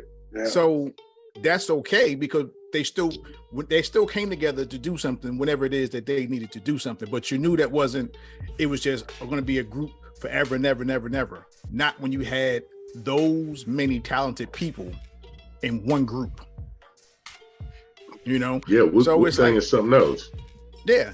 And going, I want to touch on like something. You said. Yeah, one thing that I think our young artists don't really know about, and one thing I know you guys as older artists in the older generation of hip hop, no one knew, hold on to your publishing rights. No, I know I did. No one knew. I ain't signed No one nothing. knew about, right, hold know. on to your publishing rights, right? Because that's how basically record companies would get you. You would sign away your ASCAP or sign away your BMI rights, and then boom. No matter what song you wrote, you got pennies while the record label got dollars. Yeah, for real. And 30 years later, they're using your song in a commercial and you ain't getting no cut. Yeah, Flying Time put a stop to that with the Cold Chillin' records. You use Okay, so Cold so Chillin' talk about records, that, you Larry. can't. Talk about that. I don't Just brief. This just what you know. Just what you know. Look, this is Well, education and culture here, right? I don't know. I know we had we met with this guy, you know, I forgot his name, tall white guy. He was in the Daily News one day, him and Fly Tie, about buying Madison Square Garden, buying the Knicks, you know. And then, so the next day we had another meeting, and I think Alicia Keys, I don't want to call names. You ain't got to call names. You just you know, whatever you comfortable with. Someone was using one of the samples from Cold Chillin' Records. the Juice Crew, Okay. you know, and Fly Tie called him and said, look, I want my money here in an hour, in 1 hour, you know, and they came in with suitcases like full of money. I'm like, what? You know, so I know Fly Tie, he put a stop to all that sampling. You Okay, know, so off Cold Chillin' Records. okay, so Fly Tie basically handled or did all the Fly Tie was Suge Knight in New York. All right? that's a big analogy right there. Yo, I'm trying to tell you now. Fly Tie was no joke. He was the owner of Cold Chillin' Records. Okay. He the one that brought Magic out. Melly Mel, Roxanne, Shane. Juice Crew, all the Juice Crew. Big Daddy Kane, MC Sham, you know. Right. All of them come under Fly Tie's Cold Chillin' Records. Okay. You know, and yo, I just seen my man do some things, you know. He the first one that gave me a big payroll. That's why I love him to death. You know, Okay. He pulled out a yard like that, told me to reach in, and whatever I pull out, keep. You know. Look at Jeff's face. Look at Jeff's face on that one. You tell him to do that with me? Yeah, we was doing Making the Band. We was in Atlanta. You know, we all went down there with the marching bands and me and Mr. Magic. And Fly Tie was like, yo, yeah, because I complained all the way there. You sure I'm paying? You getting paid for going? I'm not getting paid for being all the way there. I'm complaining, so we got out. He pulled out a yard like that and say, reach in there and pull out whatever you pull out, that's yours. Yo, pulled out, man, nice amount. I was happy the whole trip. Legend of the Cipher, the official trivia game of hip hop. Damn, after I counted, I'm like, yeah, I could have got more. But I was good, I was comfortable. You know, we loved that trip though. Mr. Magic, me and Mr. Magic, we came out to school and we're gonna go down. It's the school where they made, what's the name of that band movie? Oh, I know what man. you're talking about. Yeah, with the marching band, you know, and we went out. Morehouse? The one with Let Kenneth? me know. Yeah, Morehouse, at Morehouse College. And what you say the name of the band? Drumline. Drumline. That's the Thank name you. of Drumline was the the movie. movie. Drumline, we did Drumline. So we went down and they told me and Magic, yo, y'all can't go nowhere. And Magic's like, yo, Mr. Magic, you know, he like, we don't care who y'all is. Y'all cannot go down the street. So I'm looking down the street. I want to go get some cigarettes, but they saying you can't go down there. Not because over there. They were robbed. You understand? And I'm like, yo, I'm from South Jamaica. That looked just like something Boulevard down there to me. Or South Road, right? Yeah, South Road, so I'm going down. You know, he said, all right, y'all go on your own risk. Me and Mr. Magic went down there, got the cigarettes, chilled out, talked to a couple of homies, hanging out on the steps of the store, and came back. You know, what they call that? The down line or bottoms or something. They call it. I forgot what it's called. I forgot what's called Atlanta. I was just down there last year, and you see Morehouse is here, and you got Spelman and Atlanta, right across the street. And Atlanta Clark. You got all three schools that right registered there. on one campus. All college is on one ground. Right. I love And then when you go across the street, it's the straight ghetto. Yeah. Right down that little hill. Hey, yo, they like, you can't go down. So I'm going down there. And nicotine fit, baby. I was like, I'm going down. So we went down and into the bottoms or whatever they call it. And it was cool. But the police, they didn't want us to go anywhere. We had to stay on that college ground. They got us into the hotel, out of the hotel, back to the college for the drumline tournaments and all that.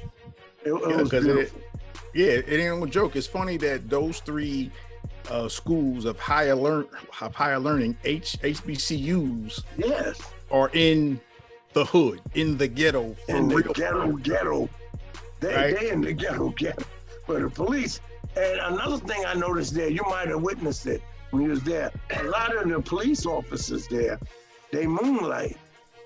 They in the clubs, you know, they in charge of the clubs, the liquor store. I went to a liquor store and this police in the uniform want to sell me liquor. I'm like, no, I don't want it. That's all right. You know, he got his uniform on and he working behind the counter. I'm from New York. It's like, I'm not going for this. This is a sting or what? That's the He's okey doke, setting right? me up, you know. I'm like, nah, that's all right. Were you buying moonshine? Yeah, when you in a regular liquor store and the police in their uniform is selling liquor too. And they in their uniform working the door at the club. You don't open it, you can buy it. Nah, I didn't want to take that. Not me. Nah, we ain't got Okay, we from New York. We know the okey doke and set up when we see it. I ain't with it. You know, and so I asked the police and they said, yeah, we don't make all the money they do in New York. So we have moonlight, we have second jobs. You know, they security for the clubs, they work in stores as security, you know. Okay, so let me ask you this. Let me get back to the Hip Hop Museum for a minute. Have you guys been? I've been. Okay, have you been since they did they changed it around for the golden era? Yeah, I saw the golden era. Okay, so where do you I know next year in 24 they're moving across the street and they're going to have this 55,000 square foot space where they're really going to be able to put hip hop on its fullest display of from old school, from 73, 78, all the way to wherever they want to take it, and all type of exhibits. How I guess my question to you guys would be, is that like a crowning jewel? Do you think that'd be one of those tools that will be used to show the younger people what hip hop was and where it came from? Yes, definitely. And it's going to be one of those tools to make hip hop live forever. Like the Wu-Tang Clan, you know, hip hop will live forever. And I went to the one in Washington. They had, you know, the display, the Smithsonian one. That was beautiful. I saw some of my work in there. It was good. It's definitely going to generate funds for the Bronx, give people jobs. My concern is like how much of that is going to be set aside for the people that helped birth this culture. And, you know, Larry touched on it too. Ever since the early 2000s, I've spoken with Sway from MTV, with Chuck D, with KRS, with Dougie Fresh, a couple other people. My concern has always been what happens when people are not making records anymore. People are not spinning anymore. People are not dancing on their heads or whatever. We need to have stuff in place that we could take care of, you know, our pioneers and our legends, and you know, the people that are the practitioners of the culture and everything like that. This is going to make, you know, between 2024 and 2034 over $1 billion. How much of that is going to be dedicated to, you know, the pioneers? Like, I like Rocky. I don't think he's a bad guy, but you know, I've always been a firm believer that, you know, what the Bible said is 100% accurate, that, you know, it's the love of the money that's the root of all evil. And when you only have a few people with access to the money, you know, I mean, I'm not trying to insinuate anything, but I'm just concerned. I'm just concerned. Right there. Like who's regulating the regulators? You know, like who's like going to make sure that this goes into the hands of the community and to the people, like I said, that are the practitioners of the culture, you know? Because I was there Sunday for a tour for my birthday. I was treated to a tour of the Hip Hop Museum, and they were doing, the golden era. So it was like, okay, I walked through, because Todd and I had been there in 21 when they were just they were just wrapping up the old school era, and they were getting ready to transition to the golden era. So I asked the guy, I said, look, I was here in 21, you know, like how long did it take for you guys to really do this? They said it took them over a year to break down the old school era, I guess stack everything away, and then come up with the golden era. And they had some interactive things that they added, and it's really, if you don't know anything about hip hop, then in 24, when they open up the museum and they get to put everything on display, that, I mean, you really need to go, right? But in talking with the dude, I can't remember his name, I'm really bad with names sometimes. He was saying that they have a 10-year commitment from award shows. He didn't give me no names, of course, and I didn't want to ask, but they got a 10-year commitment to do several award shows in that building for the next 10 years. So 24 to 34, you're absolutely right. They're going to make money hand and foot. There's going to be a banquet space, and I think he said some learning centers and things like that. There's going to be a lot to do for the culture, for the foundation, for the history of hip hop. I just, like you, Jeff, how much of that is going to get back to those who really need? I mean, I don't know. I venture to say about a dozen, but you know, all the money that's going to be made there, it should be over 50 people from the pioneers that should be able to benefit from this, from somehow, some way. You know, some type of job, lecturing, educating, giving tours, like, you know, like this should be created not just that you could see art on the wall, you know, and people's sneakers and people's gold chains and people's, you know, their flyers or whatever. Like, this should be something that should employ 50 hip hop artists from back in the day, help them to have a steady job and steady income coming in. Yeah, and also giving like a proper introspective into what they contributed, and how they feel about that. Like you just said, it's not just about the sneakers and the gold chains. We want to know who these people were. We want to know like their minds and their vision on building the culture to be better, because we can't rely on people, the younger generation, that don't know until we school them. Right. They should be working in the museum. All these artists that had to work, that need employment, they should be employed in these museums, in the hip hop museum. Now, I was confused when they did it, because I knew that Run DMC was having a hip hop museum on Hollis Avenue. And the next thing I know, they having one in the Bronx. I'm like, where it's going to be next? Supposed to be one in Mount Vernon too. Yeah, Mount Vernon, Harlem, Washington. The one on Hollis Avenue, I don't even know what happened. One day we was having it, and next thing I know, I heard nothing else about it. It took us 7 years to get the street renamed Run DMC Jam Master J Way in Hollis Avenue in Queens. Now Senator Leroy Comrie was the one that we had to work so hard to get this street renamed, and we finally did it. And all the artists showed up from everywhere, was there.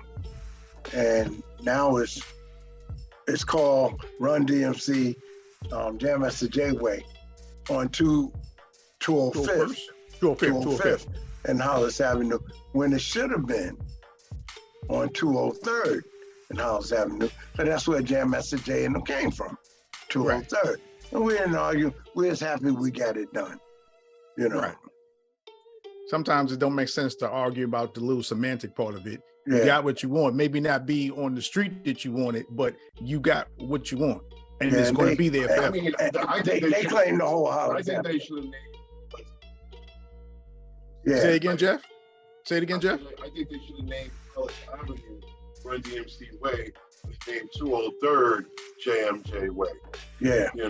Well, we was trying to get the whole avenue changed to Jam Master J, Run DMC Jam Master J Way. We was trying to get the whole Hollis Avenue changed. But we got one of those streets. Yeah. Got one on the street. And they shut down Holly Burgers. Cause that's where we are. We had memorabilia in there. I had stuff in there. And that was the first sign of a hip hop museum, was the Willie Hollis Burger. Shop they had on 203rd and Hollis. Everybody went there to eat, and to look at the memorabilia from Run D, Jam Master J. Everybody came through, and they closed it down. I couldn't find out why. Just like that, they closed it. Right after the street naming, they closed that down. Okay. So I said, we got the money. That's what I was saying. As Black people and Black artists, we have the money. Because the burger place was there. Hollis Burgers was there. But what happened? Someone with the power shut it down. Oh, it's always like that. It's always like lack of money. Yeah. Yeah. Okay. Well, we've kept you guys on here for a while today. I mean, we thank you for the knowledge and the history that you gave us, because I mean, we could probably sit here and do this for another couple hours and keep talking with the stories that you guys got, especially Jeff. And I want to say, I've seen, because I follow Jeff on Facebook, and like lately, every time I turn around, I see him at some award show. I saw him. He was giving flowers to, I think, to Shantae. Was it Shantae? Yes. Yeah, he's always some show, and Larry and I have had this conversation before. It's like Jeff is off in the back somewhere. You got to be like, yo, Jeff, come here, take this picture. Take front all the time. Take this picture, because you wouldn't. Look, And here's the funniest Jeff, you thing. gotta be with me. Jeff is usually one of the biggest, tallest dudes in the room, Tallest but dude he's in the always whole he's in the back, fading away somewhere, away from the camera. Yo, we used to travel everywhere. I used to go everywhere too. I gave it up. I guess my wife tied me down that time. You know, I used to, every week, me, Jeff, Marvin, we all would be out somewhere, you know, and like after Marvin died, that's Jam Master Jay's brother, Marvin. Okay. You know, after he passed, I didn't want to go nowhere else. You know, I helped Marvin get about 100 signatures for that man. yeah.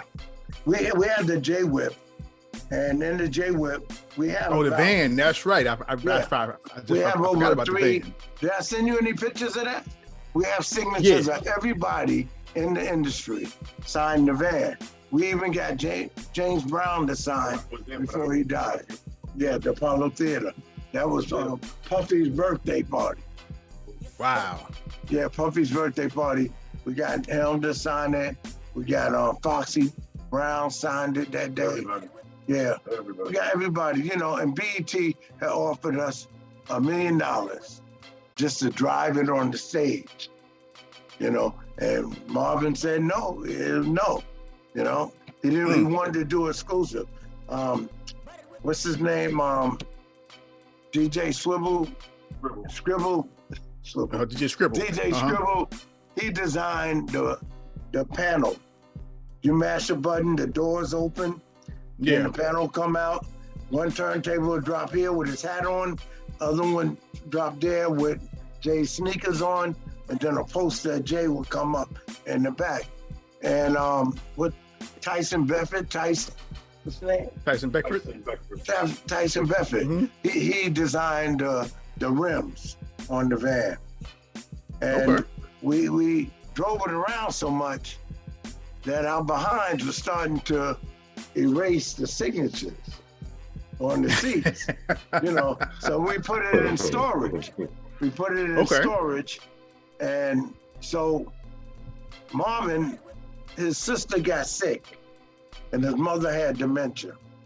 So Marvin went to North Carolina to watch his sister and the hospital. Then she died. And then the next week, Marvin died. Then the next week, his mother died. So they're like, Larry, what are you gonna do with the van? I said, I don't wanna touch it because family members are gonna come out of the woodwork. And by right, they deserve it. You know, That van should be in the Hip Hop Museum. That van should be in the Hip Hop Museum. The J-Whip needs to be in the Hip Hop Museum. I have all the photos of it, you know, but I'd like to see money get raised and half of it to Terry and Jay's wife and the kids, and then the other half can be raised to go towards some type of organization. I mean, maybe I'm wrong, but I think the money should be, they could probably get $2, $3, $4 million for that van. Yeah. And take $1 million of that, give it to his wife.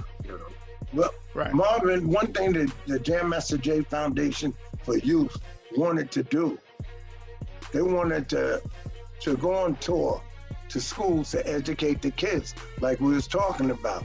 Marvin wanted to give laptops, and I was gonna give bikes to the highest GPA average. Well, since Marvin passed, that's all that I've been doing, because he was working with me. We would go into schools and we'd give the 5th graders with the highest GPA average brand new bikes. And at their graduation, they don't know they're getting it, nothing. We had the teachers ride the bikes out on the stage, and we call these students up, and you should see their faces light up.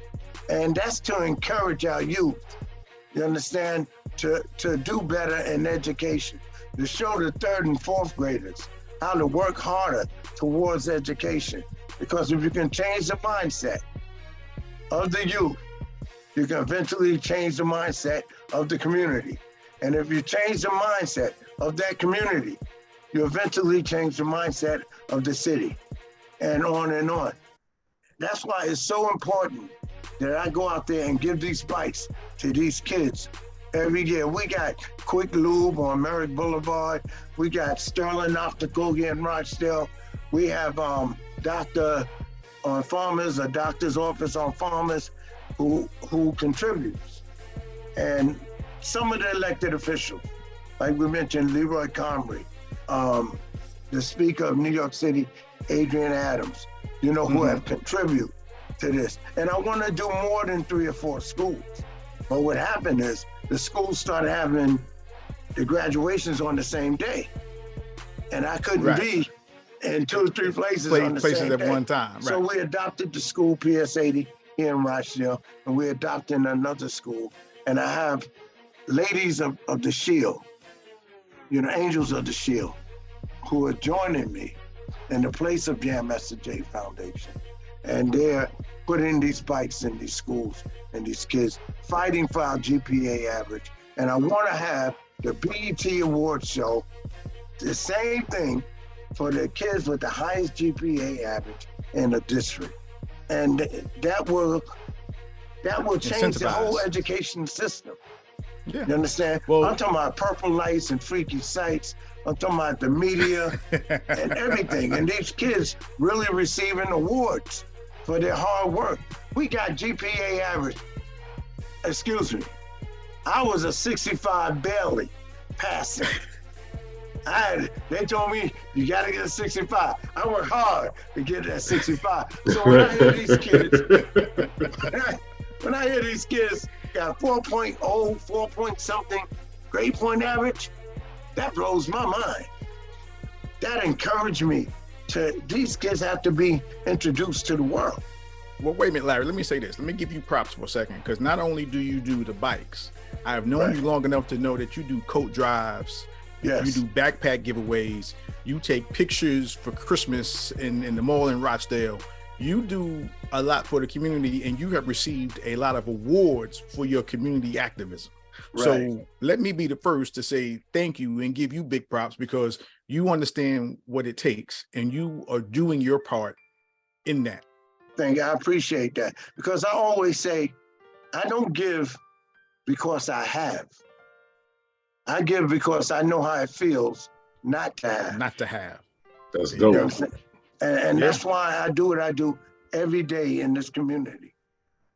I have people come up to me and don't have any money at all, but want my services and photography. I give it to them.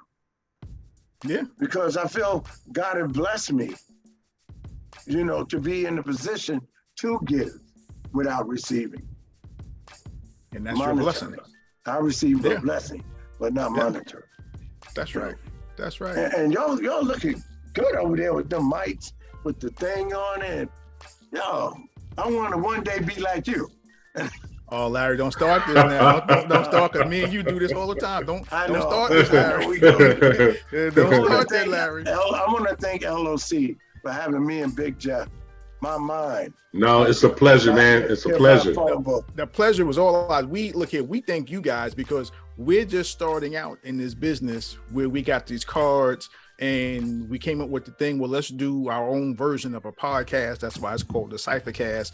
And we're going to take the multi-angle approach of not just trying to educate people with cards. We're going to try to educate them with bringing on the actual people that are on the cards to say, hey, tell me what your experience was. Tell me how you started out. Tell me where you see the business from where you started to where it is now, because that's what they have to know. And lock down the whole thing. Lock down R&B. Don't let somebody come and steal what you do. Oh no, bro! I got a list for that. That's in the works. Right now. My man Rick lived right down them farmers from BTS Trust. Do right here. Yo, he was with a group called Heavenly Homeboys. And I'm like, that's Rick. You gotta go tell these people who you are. You understand? And he was so shy and down low, he wouldn't do it. And then we did a couple of events together where I would tell the people who we are. And now he get out there, he say, a lot of y'all might not remember me, but do-do-do-do-do, do-do-do. He'll start this house is smoking, Okay. And here comes the express, you know, and do it till you're satisfied. You know, he'll start. Do it till you're satisfied. Do it till you're satisfied. That's right. There you go. That's right. Yeah. Showing age up in here. Yeah. You know, and him and get Alyssa Morgan, man. She would love to do this with you. Well, look here. That's why we have, you know, I know I have access to you, Big Jeff. We're trying to expand. So we figure we're gonna start with you two, and we want to expand this. It doesn't just have to be hip hop. Look, I know the phone book is right there, Larry. I know you sit right next to the phone book. I know, right? That's the phone book right there. I don't know how he do it. I'm like, yo, Jeff, I need this number, and he's like, wait a minute. Yes, I'm like, yo, how you do that? You know, yeah, Jeff. He says, you know everyone's number and don't have to go into your phone. I know a lot of numbers. You know everybody's number and don't go in his phone. Trust me. Look, you've been in this business how long? How many years? 30. 30 years. Yeah, that says it right there. That's some pretty amazing retention right there. Exactly. And I'm sure you got more stories to tell. You know. And I started. I have an unusual brain. I can do numbers in the dozens in my head. Like you know, if you give me two numbers under 100, I can multiply those two numbers in my head, usually in 5 seconds or less. But sometimes when I'm tired, less than 10 seconds. So if y'all want to test me, give me a number right now. Anything 99 or less times 99 or less. You know. When I'm tired, it takes me a month or something. Okay. So since we're gonna test you on two last cards from old school. Okay. This is an MC Hype Man. Now I'm not gonna give you the rest of it because it's gonna be too easy for you, Jeff, because you made it look bad so far. So I'm gonna give you this first clue, which I know I think is gonna stump him. Okay. So the first clue is this graffiti artist and child prodigy from Hempstead is proficient in 15 instruments, learning piano at the age of 5. Flavor. Damn, Jeff. Nah, I know Flav, you know. That's why I said play right off the bat. Before you finish. It's not that many hype men, so that's why. As soon as he said okay, so I said Flavor Flav. Right. So it's crazy to think no one, I think, outside of a few heads would know that Flavor Flav can play 15 instruments. I think he's up to about 20, to be honest with you. But yeah, he plays a lot. That's amazing. But to think of Flavor Flav on the stage with the yeah boy and all that, and 15 instruments, that's crazy. You don't see the knowledge. You know, right. Looking at the outside, you don't see it. Real quick story. About 15 years ago, Flav's manager, which is his cousin at the time, Greg, put me on the guest list, right? Me and my friend, this is in Asbury Park. So we go down there. And so we're not backstage. So my friend's like, oh, we're gonna be in the crowd. I was like, I go, don't worry, I know all the fellas. Somebody will get us backstage eventually, right? So the spot only held, the spot held people, but it was only about 500 people there for the Asbury Park show. And so I'm, towards the back, like normal. Flav sees me, stops the show, and brings me up on the stage. He's like, Big Jeff, he goes, what are you doing out in the crowd? He goes, come behind the stage, right? So I come behind the stage, right? And then the security's like, no, Flav is waiting for you. Chuck is just sitting there dying, laughing, and everything like that. So literally, it took me like 30 seconds to get to the stage, and then another 15 seconds to get from where I was behind the stage to the stage. So like 45 seconds is just like I don't know what was going on because I was so embarrassed. I was like, it sounds like something I did to him too. Let's see him, man, come here, man. Literally, because what happens is they do a song and then they usually have like 10 seconds where they talk. Like sometimes they go straight into the next song, but sometimes they have a little segue. Right. And so in between the segue of the song, Flav spots me and he's like, Big Jeff, he goes, come to the stage. Right. So I'm thinking he means just like get behind the stage, not actually come to the stage and everything like that. So shit was hilarious. So I told my friend, I was like, see, I told you. I was like, I knew we were gonna get into the backstage area at some point and everything like that, you know? That's another thing. You know, I started going to different events and concerts where young people is at the door. Legend of the Cipher, the official trivia game of hip hop. Can't do this. I'm not gonna convince you who I am. Yeah, so that's another thing that stopped me from going out. I used to take my daughters, you know, and my daughters, Erica, she would be in charge of the artists, you know, wherever we go. She would get recognized quicker than I would. And then my other daughter, Denise, she's supposed to be the beauty queen, you know, they all trying to Ghostface is trying to tie her down, and Michael Bivins chased her like 3 blocks, you know, after the award show, you know, to the after party. Like, Larry, please, can you call your daughter? You know, I'm like, what are you talking about? But she was sitting behind him at the award show. You know, it's crazy. So I picture me at 68 going out, telling some boy 25, yo, I'm Larry Love. And he's like, what? What's that? You know, it's because they don't know. They're not educated on, you know, up to Jay-Z. They are educated. After that, they don't know nobody. You know, Dougie, you know, like I said, there's a handful of old school artists that they know, like Dougie. True. Absolutely. Even Melly Mel. You know, Melly Mel has a hard time sometimes. If he ain't going with the crew, you know, and he's outside coming along and says, Mel, yo, muscles are muscles. You know, they That's don't crazy. Look, and how would you not know that big dude with the Kango, whether he got the braids or not know that that's Melly Mel? That's Melly Mel, man. We call him muscles. You know, Yeah, muscle civic. Exactly. You know. Okay, so let's see if you got this one. This is a Brooklyn Pioneer, 1978. Okay. No, Brooklyn. 1978. He started off as the graffiti artist whose murals stretched across the sides of trains all around New York. Big Pun. You said Brooklyn artist. Oh, Brooklyn, not the Bronx. no, Brooklyn. So he's not an MC or a DJ or, you said graffiti artist. 1978 Brooklyn graffiti artist. Fab Five Freddy? Damn, Jeff. You're too good, bro. Where that shit from? My man getting it on the first clue, man. Y'all ain't messing with Jeff.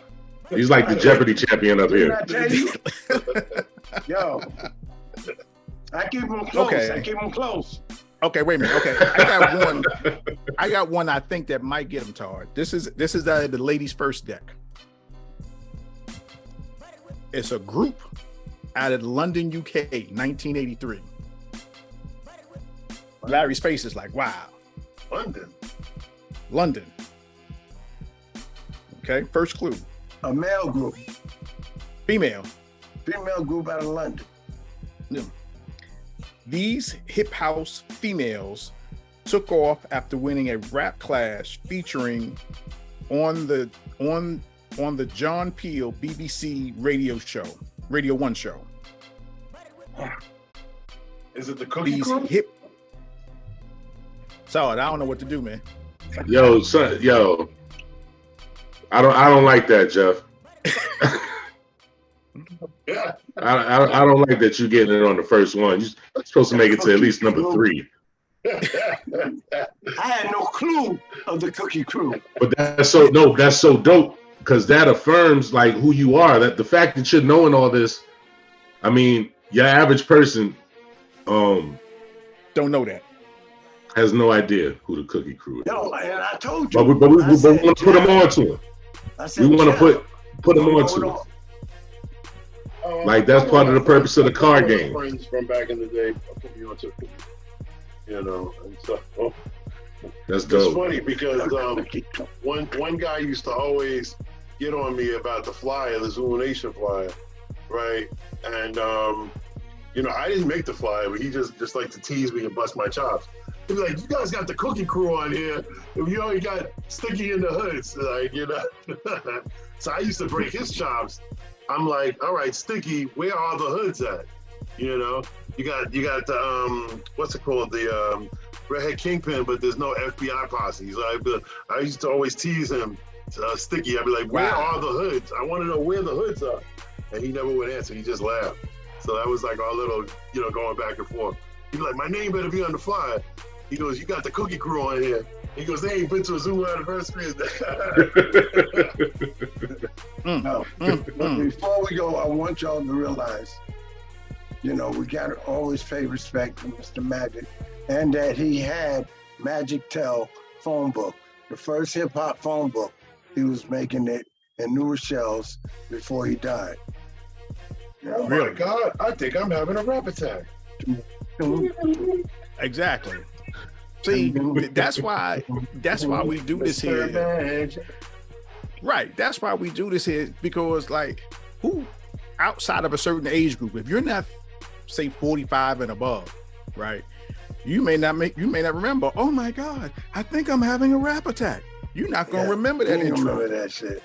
You know, you're not gonna. But you know, I said before, it's some young people that do know. It's a few. It's a handful. It's a handful. Because I seen a mix. I don't know if I saw it on TV. A mix with an old school sample, and I was like, "How do they know about this?"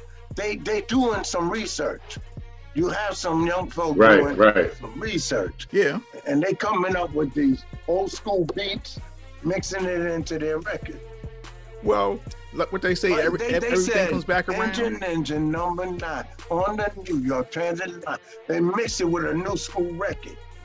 You know, pick it up. You know, like I said, dude's getting ready to drop a new album.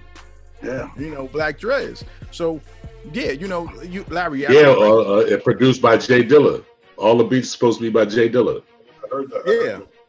So, you know, we have old school golden era artists who are coming back, dropping new material. The question is, like, where are you going to hear this material? Now, the example I give of that in the first R&B though, right? Yes. The example I give of that is, like, I listen to a lot of satellite radio because regular radio just bores the shit out of me, right? So I was listening, and Shaka Khan's new song that she has out, I heard on satellite maybe 2-3 months before I even heard it on the radio, and before it really started hitting on the streaming apps. And I'm like, boom, Shaka Khan, been in the business 40 plus years, right? Has not had anything relevant in maybe 15, 20 years. And now here she comes, boom, got a new album, and then got a new song, and then you turn around and now you can hear it on the radio. And Patti LaBelle, same thing. She's coming out with a new song.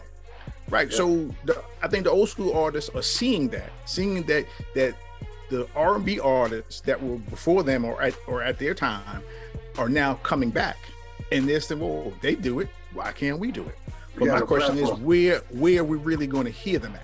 And I like when you said that, because I remember when hip hop first came out, WBLS refused to play it.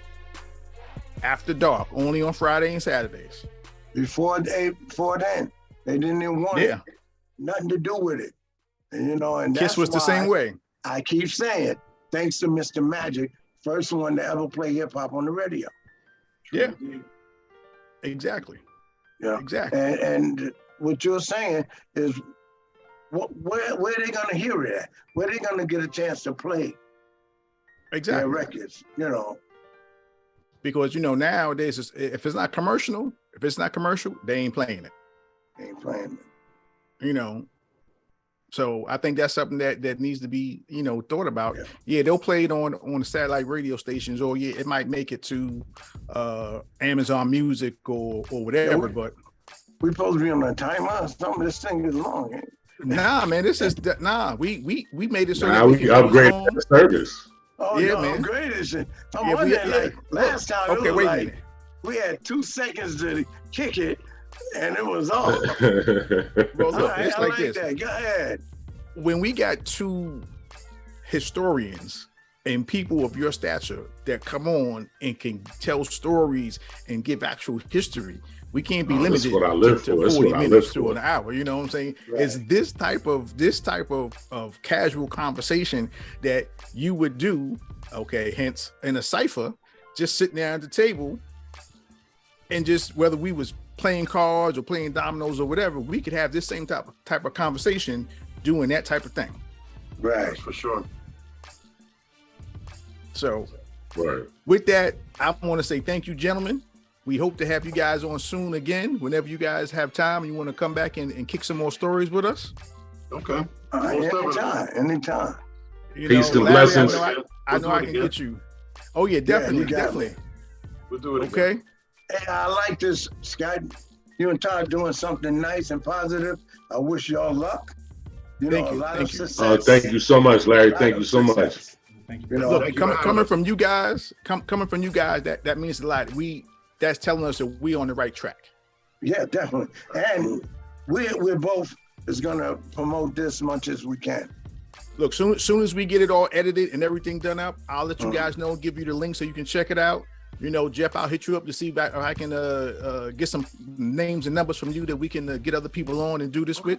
Definitely, You know, definitely. to definitely promote what we're doing here. All right. Sounds good. All Thank right? you for watching. All right. Don't forget to hit All right, like y'all. and subscribe Good day, and again. get your Peace very out, own man. copy. Peace. Legend of All the right. Ciphers Hip Hop Flash Trivia right now at www.legendofthecipher.com. Peace.